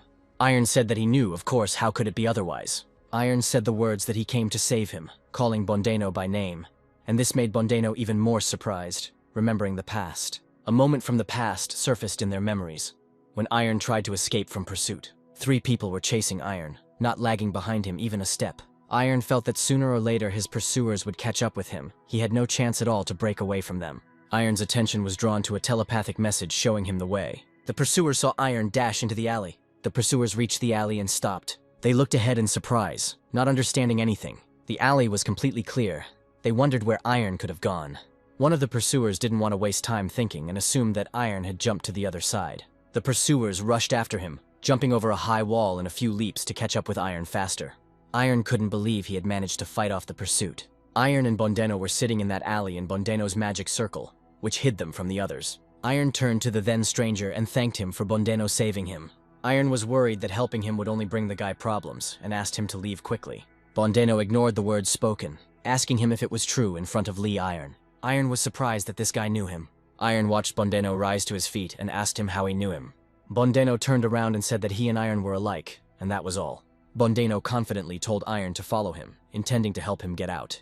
Iron followed, not understanding anything and demanding at least some kind of explanation. After some time they were attacked. The attacker recognized Bondeno, calling him a little rat. The man using internal energy who cut Iron was moving towards Bondeno. Iron was lying on the ground trying to get up, not understanding how they found them. The attack was so fast that they didn't notice it. Iron looked up to see the attacker moving towards Bondeno. Iron tried to stop him with horror in his eyes, not wanting Bondeno to die. At this moment, Bondeno looked at Iron, not understanding who was in front of him due to his changed appearance, and asked him again about his intentions. Bondeno didn't understand anything, saying that he didn't understand why Iron would save him if he didn't even know him. Iron chuckled slightly as he watched Bondeno's reaction. Iron said that they were just similar, repeating Bondeno's words from the past, awakening his memory. Iron came closer to Bondeno, saying that this was the whole reason. Bondeno began to stutter, not believing what was happening. Iron smiled at Bondeno, saying that they had not seen each other for a long time, and Bondeno recognized the features of Lee Iron, whom he had known. Bondeno's mouth dropped open in surprise when he recognized Lee Iron. Bondeno knew that Iron had been enslaved by the Hwasun Guild, and he couldn't believe his eyes that he had managed to escape. Iron interrupted his thoughts by asking why Bondeno had saved him in the past. It was important for Iron to find out. He continued to say that during that period, he was betrayed by everyone, even those he trusted the most. Iron looked at Bondeno, saying that he had risked his life back then, without even knowing Iron. Bondeno was able to cope with his surprise and listen to Iron, who wanted to find out the motivation for his actions from the past. Bondeno took a deep breath and began to explain his reason to Iron. He said that for him, Iron was a hero. Iron listened carefully to Bondeno, a little surprised by the statement. Bondeno spoke of the past, when he left Arno to save himself, desperately trying to save himself and hide from everyone. It was then that Bondeno saw Iron and his then guild fighting against injustice, and it gave him strength. Iron smiled slightly when he heard his answer. Iron remembered the question from his teacher, the Sword King, who asked him if he really wanted everything to disappear. Now Iron knew that he couldn't destroy everything, because right in front of him stood a man who believed in him. Iron extended his hand to Bondeno, surprising him, and said that he had saved him, and now Iron would help Bondeno. The remains of the magic circles were destroyed behind Iron, who smiled at Bondeno and offered to come with him. Bondeno looked at him with wide eyes filled with hope. Bondeno couldn't control his emotions. He pressed his lips together to somehow calm down. Bondeno trembled, honestly admitting that when Hanum found the passage, he thought it was the end for Arno. Bondeno smiled with tears in his eyes and looked at Iron, telling him that he was glad they were alive. Bondeno shook Iron's outstretched hand, thanking him as his hero past and present. Iron, just in case, clarified that in order to survive, they would have to leave Arno, observing Bondeno's reaction. Bondeno tapped his head with his finger, saying that everything was fine, and it was just in his head. But the other old mages behind him were shocked. Bondeno told them that the second squad of Hanum was waiting outside and they had to leave to survive. The mages began to talk about how Arno held a huge history, and asked why they couldn't try to protect this place. Iron looked at them without interfering, comparing them to the fools from the Blood Demon Fortress. To Iron, they looked like they were rotting in place because they refused to look at the rest of the world. Iron looked at Bondeno, waiting with interest to see what he would do. Bondeno shouted at the others, calling for them to be quiet. The magicians fell silent, not expecting to hear Bondeno's cry. Bondeno scolded, asking how they could ask Iron and the others to risk their lives when they had already put their lives on the line to save them. Bondeno continued to swear, asking how they could imagine fighting an entire guild that they were powerless to stop. The old mages were ashamed when Bondeno said that if everyone died, no one would be able to remember Arno's story, which was so important to them. Iron approached Bondeno, drawing attention to himself, asking to be allowed to clarify something for the others. Iron made no secret of his murderous energy, saying that he had come here to save Bondeno and didn't care about the rest. Iron created orbs above his palm, saying that he would kill them personally if they got in the way. Iron, emitting incredible pressure, hurried the old mages to make a decision. The old mages felt the thirst for blood that Iron was emitting. They understood perfectly well that he was not joking and was ready to kill them. The old mages stepped aside, accepting the option of escaping from Iron, letting him and Bondeno go deeper into Arno. Bondeno turned to Iron, calling him to go further. They moved down the long corridor, following Bondeno, in a group of Iron, Jisoo, and Cheolwoo. Chulwoo asked Iron if he really planned to destroy the dungeon, and Iron asked him if he was really sorry that Arno would fall. Chulwoo said that he was worried about his guild dying in a permitted dungeon, and Iron turned to him. Iron asked Chulwoo why he was telling him this. Chulwoo swallowed nervously before answering Iron. Chulwoo fell to his knees in front of Iron, bowing his head, and asked him to take the Gyoden Guild with him. Young Woo was saying that they wouldn't be able to hide from Hanam after what happened here. Iron, Jisoo, and Bondeno listened to the kneeling Jung Woo, who said that even if they were lucky enough to hide, they would lose their families forever. Chulwoo looked up at Iron with a determined gaze, promising that they would do everything in their power if he helped them survive. Iron quickly agreed, but only on one condition, and Chulwoo began to listen attentively, ready even for the impossible. Iron's condition surprised Jisoo. He looked at his lord as he told him to never kneel before him, as he was quite tired of it. Chulwoo looked at Iron, finally realizing that he had originally intended to take them with him, not leave them to die. Chulwoo couldn't help but ask if Iron was a Miltia, but Iron just asked in surprise if they still existed. Chulwoo thought about his answer. Cheolwoo's words about him recently saving some people from Miltia caught Iron's interest. Iron wondered if there were any Miltia left alive. Bondeno interrupted them, suggesting they discuss everything after they got out, and continued down the corridor. After some time, they came to a large magic circle, and Bondeno said that they were there. In the middle of the magic circle lay a book with a seal, and Bondeno said that this was the center of Armo. Iron wanted to come closer, but Bondeno stopped him, saying that they needed to wait until the magic circle deactivated. Iron disagreed, saying they didn't have time for that. Iron's internal energy flowed from under his feet across the floor. Iron's energy moved towards the magic circle. Bondeno grabbed Iron by the shoulders, saying that this magic circle was much more complex, and one mistake could lead to their death. But Iron didn't listen to Bondeno's attempt to stop him, telling him to just shut up and watch. Bondeno turned his head towards the magic circle where Iron had pointed, not hiding how worried he was. Bondeno's eyes widened when he saw what Iron did to the magic circle. Bondeno looked at the magic circle Iron cast in surprise. Iron calmly said that he couldn't activate it, telling Bondeno to do it, but Bondeno tried to figure out where Iron learned to do that. Iron answered honestly that he was trained by the Demon Queen, but Bondeno did not believe him, and Iron simply hurried him.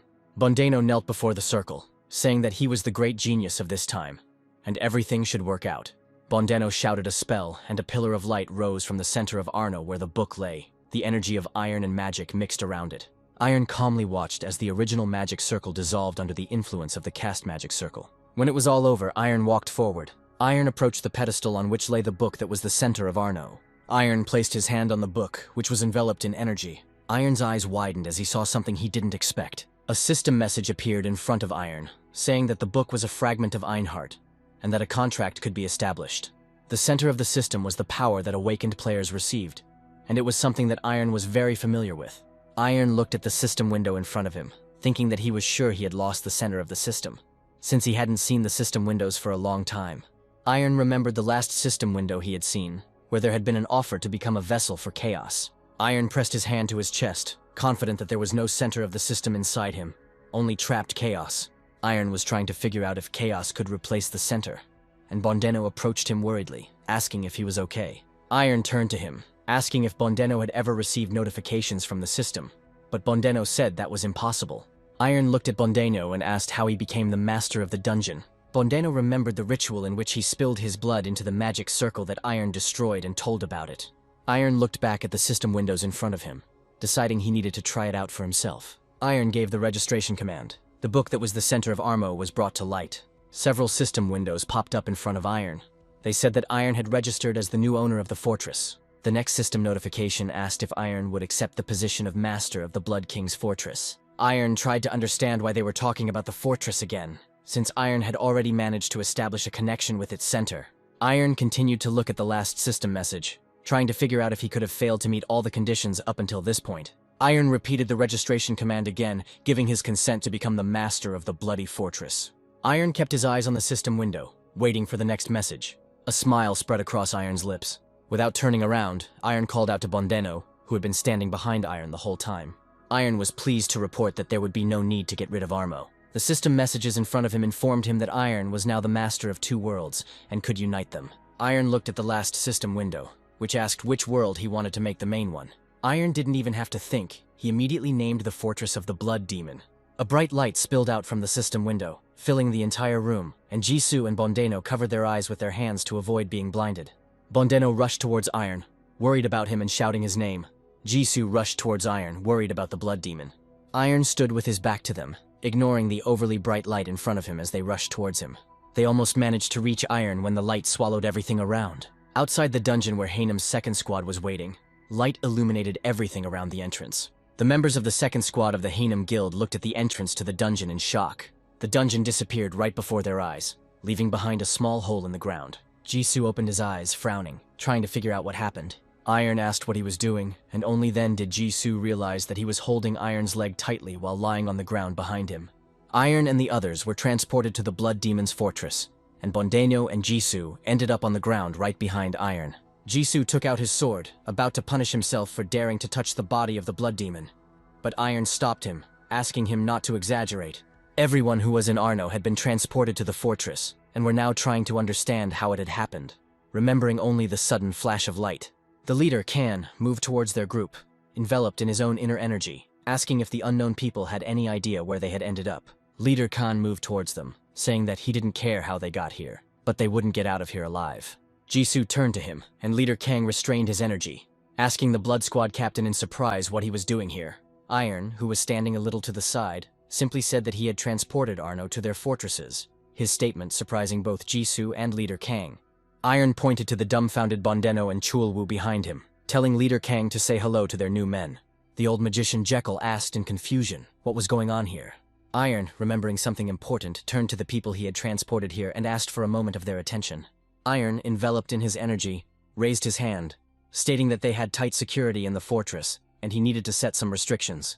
The people he carried with him were frightened by his statement. After some time, Iron and Leader Khan stood near the Lake of 10,000 Bloods. Iron asked Leader Khan if this lake was the center of the fortress, and Leader Khan said that it was the passage to the Divine Relic. Leader Khan said that only the priestess knew how to open it, and said that he had already contacted her. But Iron simply stated that it was not necessary. Iron raised his hand over the lake, saying that he could feel everything from here too. Blood from the lake began to rise under the influence of Iron's powers, shocking Leader Khan. The system window popped up in front of Iron again, informing him that the entry of a new squad into their fortress had been confirmed. The next system window asked if Iron wanted to move Armo, who was attached to the fortress. Iron gave his consent. A map of the area drawn by the system center appeared in front of Iron. A system window notification informed Iron that it was possible to expand this world. Iron gave the command to expand the world, thinking that, it turns out, boundaries are mobile. Everything around Iron and Leader Khan began to move and noise could be heard. Leader Khan asked Iron what was going on, but Iron didn't give a specific answer, simply telling him not to worry. The entire territory of the Blood Demon Fortress shook, and people outside saw what was happening. They were shocked. Some tried to stay on their feet. Occultists saw with their own eyes how their world expanded in that moment. An updated map of the area appeared in front of Iron, and the system window reported that the world expansion was complete. Iron studied the map, now understanding how it worked. A new system notification informed Iron that he could now select the dungeon's guardians. The system window offered to select a guardian for Arno and the Blood Demon Fortress. Iron asked the system window if he could become a guardian himself. The system window's response was short, and it said that the owner could not become a custodian. Iron asked if the keeper could leave the dungeon, and learned that it was possible if the keeper paid to leave the dungeon. Iron thought about it. Regarding the fortress, he immediately chose the Leader Khan. But for Armo, he did not want to choose Bondeno, not wanting to limit him. Iron remembered the old magician Jekyll and chose him to be Arno's guardian. The system window reported that the assignment was made. Leader Khan, who was standing behind Iron, began to turn pale. Iron turned to him, sensing something was wrong. Leader Khan looked at his hands, not understanding what was happening. Leader Khan looked up at Iron, asking his master an unspoken question. Leader Khan continued to shout, addressing the Blood Demon as his master. They had already moved to the throne room, and Leader Khan continued to bow to Iron, who was sitting on the throne. Iron interrupted his praise, saying that there was no need to be so happy about what had happened. Leader Khan, who had become the guardian of the dungeon, looked at Iron, never ceasing to be happy because he had become younger again, and his strength had increased. Iron reminded Leader Kanu that he would not be able to leave the dungeon without permission, and that there would be a price to pay. Leader Kang beat his chest, confidently saying that dedicating his life to the sect was a great blessing for him. Leader Khan continued to bow to the floor like a madman, swearing allegiance to Iron, and Iron cursed, saying that the floor was going to crack. They were interrupted by the voice of another person who was in the throne room. Leader Kang stopped bowing and turned towards the sound. Jekyll, who became the keeper of Arno's dungeon, also rejuvenated and given more power, asked what he had done to deserve this honor. Iron rose from his throne, repeating the question of the magician Jekyll. Iron moved closer to Jekyll, saying that he was the only one Iron could trust with this. Jekyll listened to him attentively, a little worried that Iron was so close. Jekyll was nervous as he waited for Iron to state the reason for his trust. Iron said in all seriousness that the reason was that Jekyll was the only one who knew his name. Jekyll was at a loss what to say because of the absurdity of the reason. Iron ignored Jekyll's confusion, asking if he didn't like it. Jekyll looked at his hands, disagreeing. He said that Iron not only saved his life, but also gave him strength. Jekyll, as the foreman of Armo, said that he spoke for all the people who came from Armo. Jekyll bowed to Iron, thanking him for saving them. Leader Khan still kneeling, listening to him intently. Iron reminded about the permission to leave the dungeon and clarified that Jekyll belongs to the fortress of the Blood Demon. Iron concluded by saying that Jekyll's life was in the hands of the King, Iron, and Leader Khan, who had finally risen from the floor. Jekyll still stood bowing, humbly accepting the role with gratitude. Bondeno's voice, appearing behind him, made Jekyll start. Bondeno looked at his hands, saying that he could no longer feel Armo's power due to Jekyll becoming the Guardian. Tears welled up in Bondeno's eyes, and he began to say that he was a genius of his age, but now he was left without a circle and power, predicting his own end. Jekyll turned to the trembling Bondeno, trying to calm him down somehow. Iron chuckled as he watched him. Bondeno heard the laughter and exploded, asking Iron if he found Bondeno's situation funny. Iron walked up to him and put his hand on his shoulder, telling him to stop whining and follow him. Bondeno looked at the smiling Iron with disbelief, but Iron was confident, declaring that he would help him regain his lost power. Sometime later, Iron and Bondeno were standing in an isolated training area. Bondeno asked Iron again if he could really help him regain his strength. Iron chuckled, sensing the disbelief, and asked if Bondeno didn't think Iron would be useful to him. Bondeno corrected him, saying that it was much more complicated than that. He had never heard of a broken circle being restored. Iron said that this was often quite realistic. He stretched out his palm, and on the floor, bloody needles lined up according to his plan. Bondeno watched his actions closely, listening as Iron spoke of how he would need Bondeno's help. At Iron's feet, a magic circle was emerging from the blood as he said that he still couldn't activate his magic circles. Bondeno screamed when he saw the circle Iron had drawn on the floor. Bondeno asked Iron why he drew the contract magic circle. Iron said the main thing was that Bondeno trusted him. Bondeno didn't believe what was happening. He knew that such a circle could only be used by demons from Gehenna. Bondeno looked up at Iron, asking him not to say that he had become a demon while they were apart. But Iron said that the circle was not his. Iron told Bondeno that this was the circle his teacher created when he thought of the Demon Queen. Bondeno wanted to know more about the teacher, but Iron said it was too long to explain, promising to tell him later. Bondeno looked at the circle again, now thinking that it was quite possible. Iron reminded Bondeno that the contract magic circle takes a price, and the higher the price, the more power the circle will bring. Iron looked at Bondeno, who was standing on the other side of the circle, and asked what he would offer in return. Bondeno thought about the price. He said that he had only one valuable thing. Bondeno's look was determined as he said he was ready to stake his life and soul. Iron smiled, appreciating his bold proposal. Bondeno said that the moment he decided to save Iron, he was already putting his life on the line. Bondeno chuckled, asking Iron if he would take the life of the bastard who attacked them. Iron nodded confidently with a smile. Bondeno bit his finger, receiving Iron's answer. Bondeno extended his hand over the contract magic circle, dropping a drop of his blood onto it to activate it. Bondeno looked back at Iron, indicating that he was now activating the circle. Bondeno stood over the magic circle with his arms outstretched, activating it, while Iron watched as energy rose from the circle. At the same time, Leader Kang was in the territory of the Blood Demon Fortress. Leader Khan used his internal energy on the tree while the new arrivals stood behind him.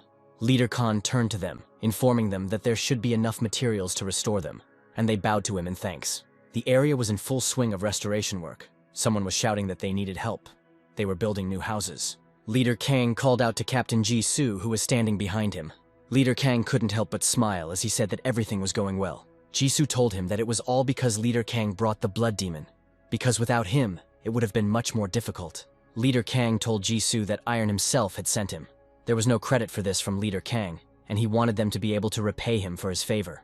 Jisoo bowed respectfully to Leader Kang, agreeing with him. Leader Kang turned to Jisoo, asking if it was true that Iron had gone into seclusion, and Jisoo confirmed it, saying that he was with Bondeno. Leader Kan looked back at the restoration work, noticing that Iron was already at the limit of his strength, but wanted to become even stronger. The peaceful scene was interrupted by a powerful explosion of energy behind Leader Kang and Jisoo. Leader Kan turned towards the explosion, immediately realizing where it was coming from. Leader Kan's eyes widened when he noticed that there was a training hall there. Leader Kang didn't understand how he could sense the heavenly demonic energy from there, which completely enveloped the training hall. Leader Kang, Jisoo, and Senior Han burst into the training hall and broke the wall. Leader Kang called out to the blood demon, worried about his safety. They all felt the incredible energy of a heavenly demon from the man who was only a silhouette that was visible. Sergeant Major Han drew his sword, asking the silhouette whose energy they could not recognize who he was. Leader Khan was ready for battle, but the thought that occupied his mind was that they had to find the blood demon first. Leader Khan was genuinely worried about Iron, seething with rage at the thought that he could receive even the slightest injury. He would grind anyone into dust. A silhouette approached them, emerging from the vast heavenly demonic energy. Leader Khan and Elder Han opened their mouths in surprise when they heard Iron's voice, asking why they were so surprised. Iron looked at them as they asked him where all this energy came from. Iron clenched his fist, his body looking even stronger than before. He asked carelessly if he had forgotten to tell them about this. Iron ran his hand through his hair, which had returned to its natural color, and announced that he was both a heavenly and a blood demon. Iron remembered how the teachers taught him the blood art first to build up his inner strength. But the body remains human, and that is why Iron could not use martial arts. The heavenly demon art balances this by making the body strong enough to withstand internal pressure.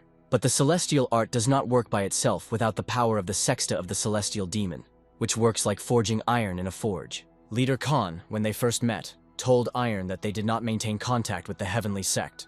Iron then remembered well his words about how they had been enemies for many generations. Therefore, in order to comprehend the divine art of the heavenly demon, Iron asked Bondeno for help in activating the circle. Before everything happened, Iron and Bondeno were in a closed training room covered in magic circles. Bondeno couldn't believe his eyes when he recognized the holy magic circle that was used by the three Einhart sects. Bondeno muttered that it couldn't be created as easily as the circles from Gehenna, not understanding how Iron had managed it. Iron got his attention again, asking if Bondeno could handle the activation. Iron was serious when he asked Bondeno to activate him. Bondeno was not confident in this undertaking. He knew that if he made a mistake, he could die in the process. Iron repeated his words about death. Iron remembered that death was no obstacle to his path to chaos. Iron repeated confidently, telling Bondeno that none of this mattered, and again asking him to activate the circle. Bondeno was angry at Iron's pushiness and told him not to blame him if something went wrong. But Iron told him not to worry. Bondeno extended his hands, activating a huge magic circle that was written all over the walls and floor. Bondeno screamed, straining. The magic circles activated, and energy began to flow out of them. Bondeno continued to scream, pouring his power into them to activate them. The energy flowing out from the magic circles flowed straight into Iron. The energy formed magical circles on Iron's body. It spread across Iron's entire body, repeating the circles on the walls. Iron exhaled the energy of the blood demon, preparing for what was to come next. Aroin's body was covered in numerous cuts. Iron's eyes began to bleed from the strain. Iron screamed, throwing his head back as the energy from the magic circles poured into his body. Bondeno panicked when he saw this. He told Iron that this was too much and that it had to stop immediately. Iron screamed in disagreement and coughed up blood. Iron looked at Bondeno with a confident gaze, telling him to continue even if it seemed like Iron was about to die.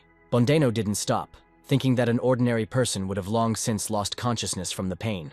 Bondeno believed that Iron was only kept going by his obsession with vengeance. Iron suffered terrible torment thinking about his teachers. Iron thought that they had given the orphan real warmth. Iron believed that they gave him a home to which he could always return.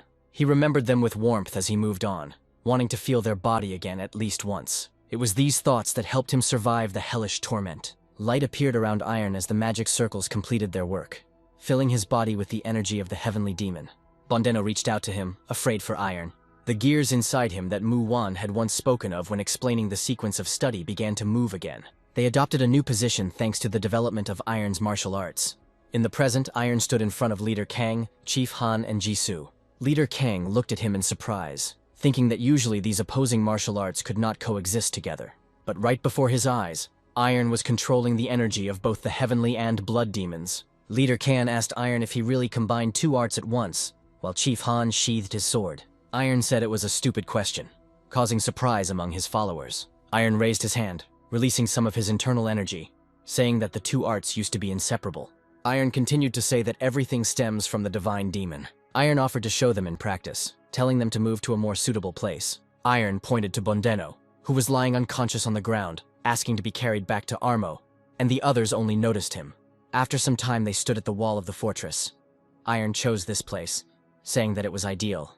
Iron waved his hand and asked everyone to step aside. Iron swung his fist towards the wall. His fist cut through the air and stopped. Following the impact, a wind picked up along its trajectory. Leader Kan looked at the wall with interest, seeing how it changed slightly.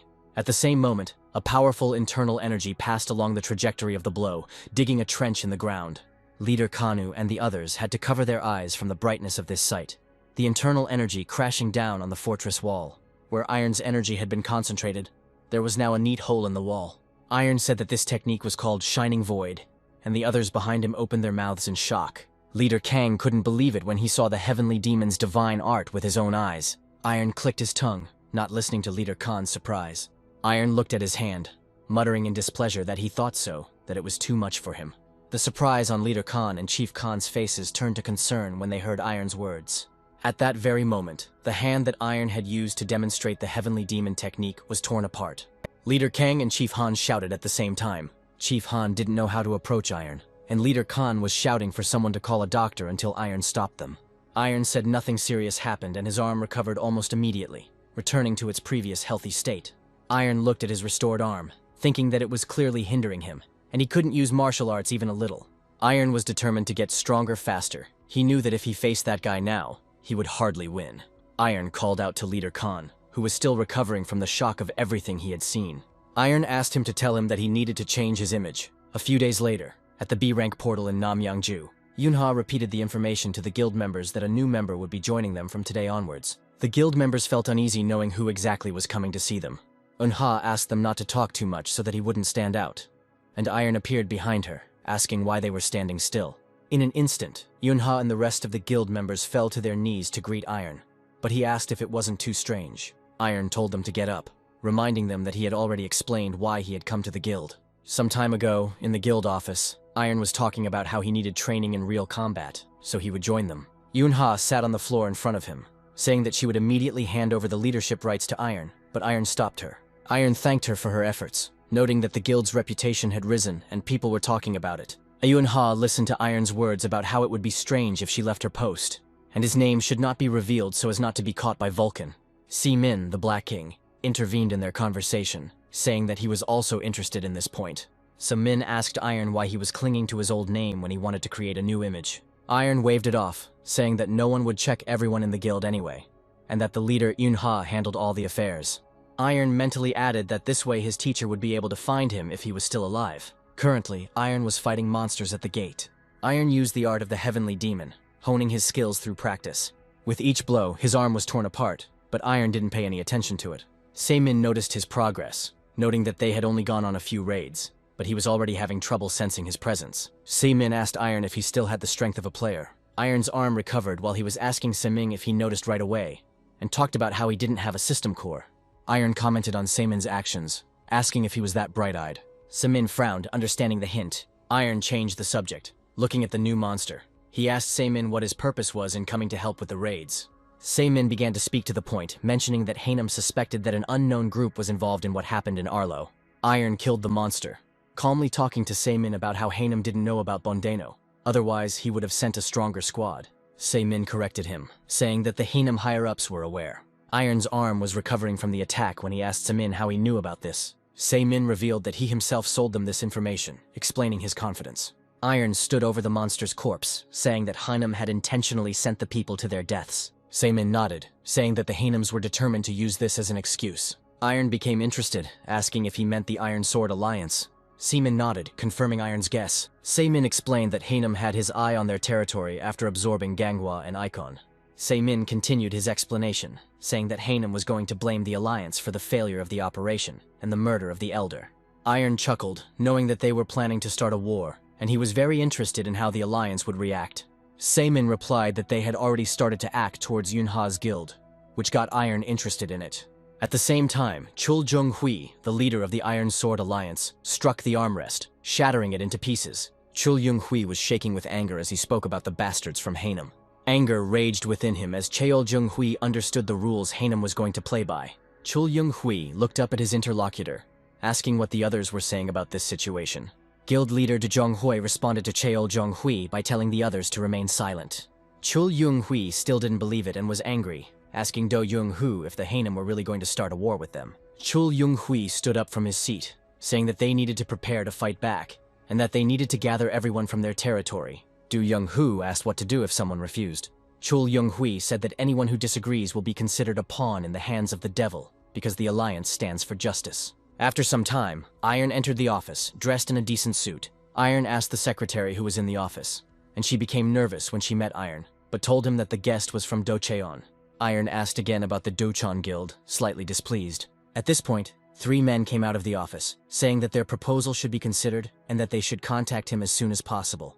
The representative of the Dojong Guild froze upon seeing Iron. He looked Iron up and down with displeasure, and he spent the longest time looking at Iron's hand, which he held in his trouser pocket. Representative Dojong asked Iron if he was a member of Yunha's guild, but Iron only asked so what. Representative Dojong became angry, calling Iron's attitude disrespectful and asked him if he didn't know who was visiting. The representative introduced himself as Du Sang-mook, son of the guild leader Du Young-hu, lord of Gyeonggi province, and vice leader of the guild. Iron listened to him without much interest and asked what was wrong, which irritated Du San-mook even more. Iron remained calm, saying that if he had nothing more to say, then he should leave and not interfere. Du San-mook gritted his teeth in anger, feeling the killing intent rising within him, and mentally called Iron a scumbag. Eunha walked out of her office after hearing a noise outside. Eunha asked what was the matter and saw the representatives of the Dujong and Iron Guild. Du Sang-mook told Eunha that she should give the guild members a refresher because Iron didn't recognize him. Du San-mook and his men walked towards the exit, saying that he would turn a blind eye to it this time, but next time, it would be different. The door slammed as they left the office. Iron chuckled as he watched them go. Eunha couldn't hold back her anger, asking how dare he do this.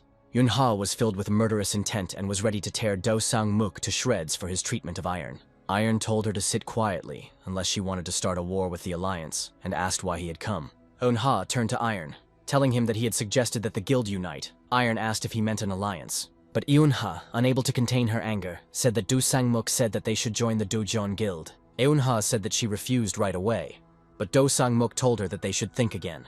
Iron asked her what would be best for them if they put aside their pride and looked only at the facts. Eunha replied seriously that she needed to think about it. Eunha was sure that the Hanem were only after part of the Alliance's territory, and would eventually come to a truce, and the cult would not be able to take everything away from the Alliance. Eunha continued to say that the Alliance would never give up Gyeonggi, meaning the location of their fortress would be safe. According to Eunha, if they help Dujeon win, they will be able to gain great influence in Namyangju. Eunha finished her explanation and asked Iron what he thought about it. Iron turned to leave, telling her to do as she wanted because he had already trusted her to make decisions. Iron headed for the exit, saying that he would just solve everything if problems arose in the end. He suggested that Eunha take a break for a cup of coffee. Eunha agreed with a grateful smile when she heard that he would wait while she changed into something comfortable. They took a table at the guild cafe in Namyangju. Iron pointed at the workers, noting that they were already getting used to life outside the battlefield. Iron took a sip of his coffee, noticing that the guild members' energy had become stronger, and Eunha confirmed this, explaining that they were hunting monsters. Iron said that they still had a lot to learn and needed to be trained so that they could be useful. Eunha nodded at Iron's words that some mages from Arno would soon join the cult and asked her to take care of them. Eunha sensed danger. Eunha stood up from her seat, asking Iron if she could move away, but Iron told her to stay, assuring her that he would come anyway. Iron continued to drink his coffee calmly as people entered the cafe. Du Sang-mook, surrounded by even more security, greeted Eunha, saying that they met again. Eunha asked Du Sang-mook what brought him here, saying that they had already discussed everything during the meeting. Du Sang-mook said that Namyangju originally belongs to the Chodong Guild, and he can go wherever he wants. Du Sang-mook glanced displeasedly at Iron. Iron, who had shown no interest in him, heard Du Sang-mook ask what he was doing here. Iron showed him the mug, saying that he was just drinking coffee, making Du Sang-mook angry again. Du Sang-mook reminded Iron of his words to watch his behavior. Iron looked at him, asking if Do Sang-mook wanted him to buy him some coffee too. Du Sang-mook was completely out of his mind when he heard Iron say that his daddy had cut off his pocket money. From Do Sang-mook's impact, the table broke the window and flew out into the street. Iron followed it with his eyes while drinking coffee. Du Sang-mook did not hold back his furious energy, telling Iron to take out his weapon. His guards also drew their swords as Du Sang-mook said that Iron had gone too far, and he could no longer turn a blind eye to it. Du Sang-mook looked at Iron with anger, promising to show him the rules of conduct in the world of martial arts. Yunha began to draw her sword, but Iron stopped her by sending a telepathic signal. Yunha was surprised to hear his voice in her head, but she didn't argue. Du Sangmuk saw Yunha put her sword back into its sheath, and interpreted it as consent from the guild leader. Du Sanmuk began naming his regalia again, turning to Iron. He said that he would let Iron deal the first 3 blows. Just as Do Sanmuk finished speaking, Iron punched him in the stomach. Do Sanmuk screamed, spitting to the side. Iron thanked Do Sanmuk for his concession and at that very moment kicked him. Do Sanmuk flew into the opposite wall from the impact.